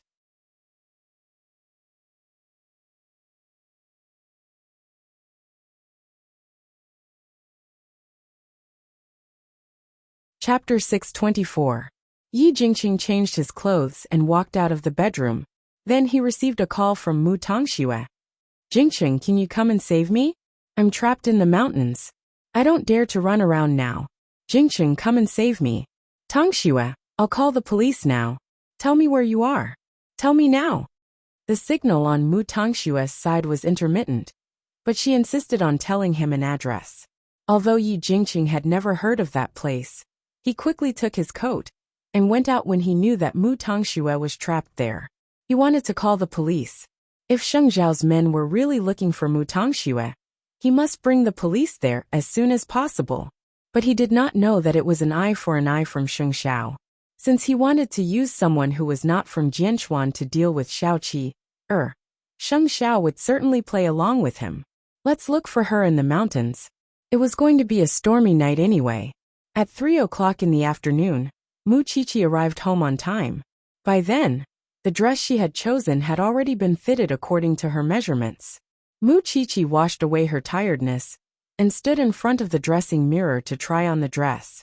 It was a strapless A-line high-waisted dress. The combination of beige and dark green made her look like a noble lady from medieval France. Especially when it was worn by Muqiqi, it accentuated her good complexion and liveliness. All right, madam. Chief Sheng will come and pick you up at 6 o'clock. The stylist had even styled her hair into a bun. Her hair was loose and fluffy, making her look even more lively. Thank you for your hard work. Muqiqi almost fell asleep. It had been a long time since she attended a formal event with Sheng Zhao, except when she accompanied him to the cocktail party. So, Muqiqi was a little nervous when she attended the state banquet this time. After all, the people she was going to meet were not businessmen. They were all big shots who often appeared in the news. At the police station, Feng Shanshan had just sent off the group of haters. It was New Year's Eve after all. Everyone wanted to go home to celebrate the new year. Seeing that the sky was getting dark, and there were no other cases, Feng Shanshan looked at Tang Yan. She wanted to tell him that they should go home early, so that they could spend New Year's Eve around the fireplace. But the bachelor in the police station invited Tang Yan to have a drink together. Captain Tang, now that the body has been returned and properly buried, Muqiqi is going to the state banquet. Can we also have a good New Year's Eve? After all, a group of bachelors would be lonely when they go home. You guys go ahead. I still have to keep an eye on the safety of the district. Tang Yan refused directly. No way. Captain Tang, how are you going to find a girlfriend like this? You don't even relax during the new year. It seems like you don't want to drink, but want to look after the safety of the district with me? When the group of men heard Tang Yan's threat, they immediately changed into their casual clothes. Then we'll go home. Junior sister Shanshan, do you want to join us? A senior brother deliberately winked at Feng Shanshan. Feng Shanshan crossed her arms and shook her head. I'll pass. I have something to do tonight. 'Tis so boring. They left the police station in a hurry. At this time, Tang Yin looked down at Feng Shanshan and asked, "What's the matter? Can't I have something to do?" Feng Shanshan snorted coldly. "I thought you would spend the new year with me. If there's no report, we'll go home." "Who wants to go home with you?" Feng Shanshan said proudly. But in fact, both of them knew that they were alone.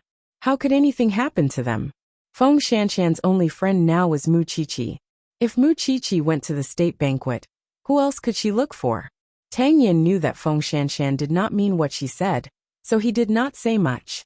He just looked at the rain outside the door and hoped that everything would be fine tonight. At 6 o'clock in the evening, Yi Jingqing finally found the location Mu Tongxue gave him with the police. It took them 4 hours to get to the top of the mountain. However, there was not even a shadow, let alone a person. Yi Jingqing was a rich man's son. He had never been so embarrassed before. It was all thanks to Sheng Xiao. Yi Jingqing couldn't find her, so he called Mu Tongxue. He saved the number, but the voice message told him that the number was turned off. In other words, he couldn't provide any more information to the police about the search. The police prepared to go down the mountain. After all, there was no sign of anyone on the mountain. They could not continue wasting time here. Yi Jingqing's report was just a one-sided story. "You can't go. We haven't found the person yet. Chairman Yi, please don't waste our police resources. No one has ever come up here before. Even a man can't survive up there, let alone a woman. There are wild and ferocious beasts in there. It's the new year. Please don't mess with us." "Believe me, CO Yi, I'm really sorry.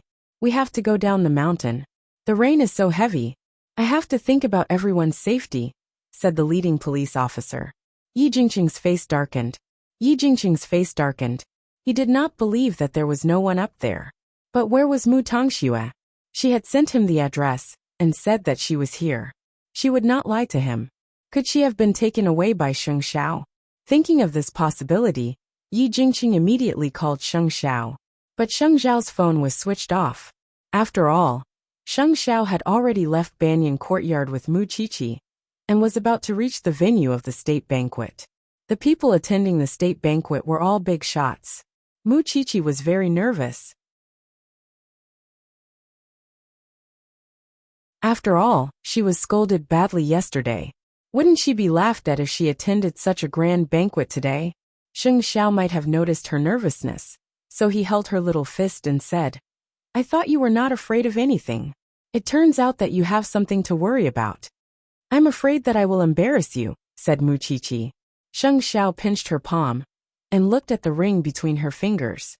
He smiled. "You just need to stay by my side. Leave the rest to me." Mu Qiqi took a deep breath and tried hard to calm herself down.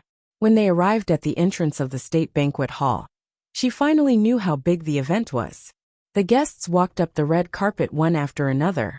Sheng Xiao helped Mu Qiqi down from the black Rolls-Royce. Because of the handsome man and beautiful woman, they received a lot of attention. However, the big ring between their fingers announced to the world that they had completed the big thing in their lives. They were a couple now. You're tuning in to the Li Mei's Sword of Destiny YouTube channel. We're so grateful for your support. And don't forget to subscribe to join us on this incredible journey through captivating stories.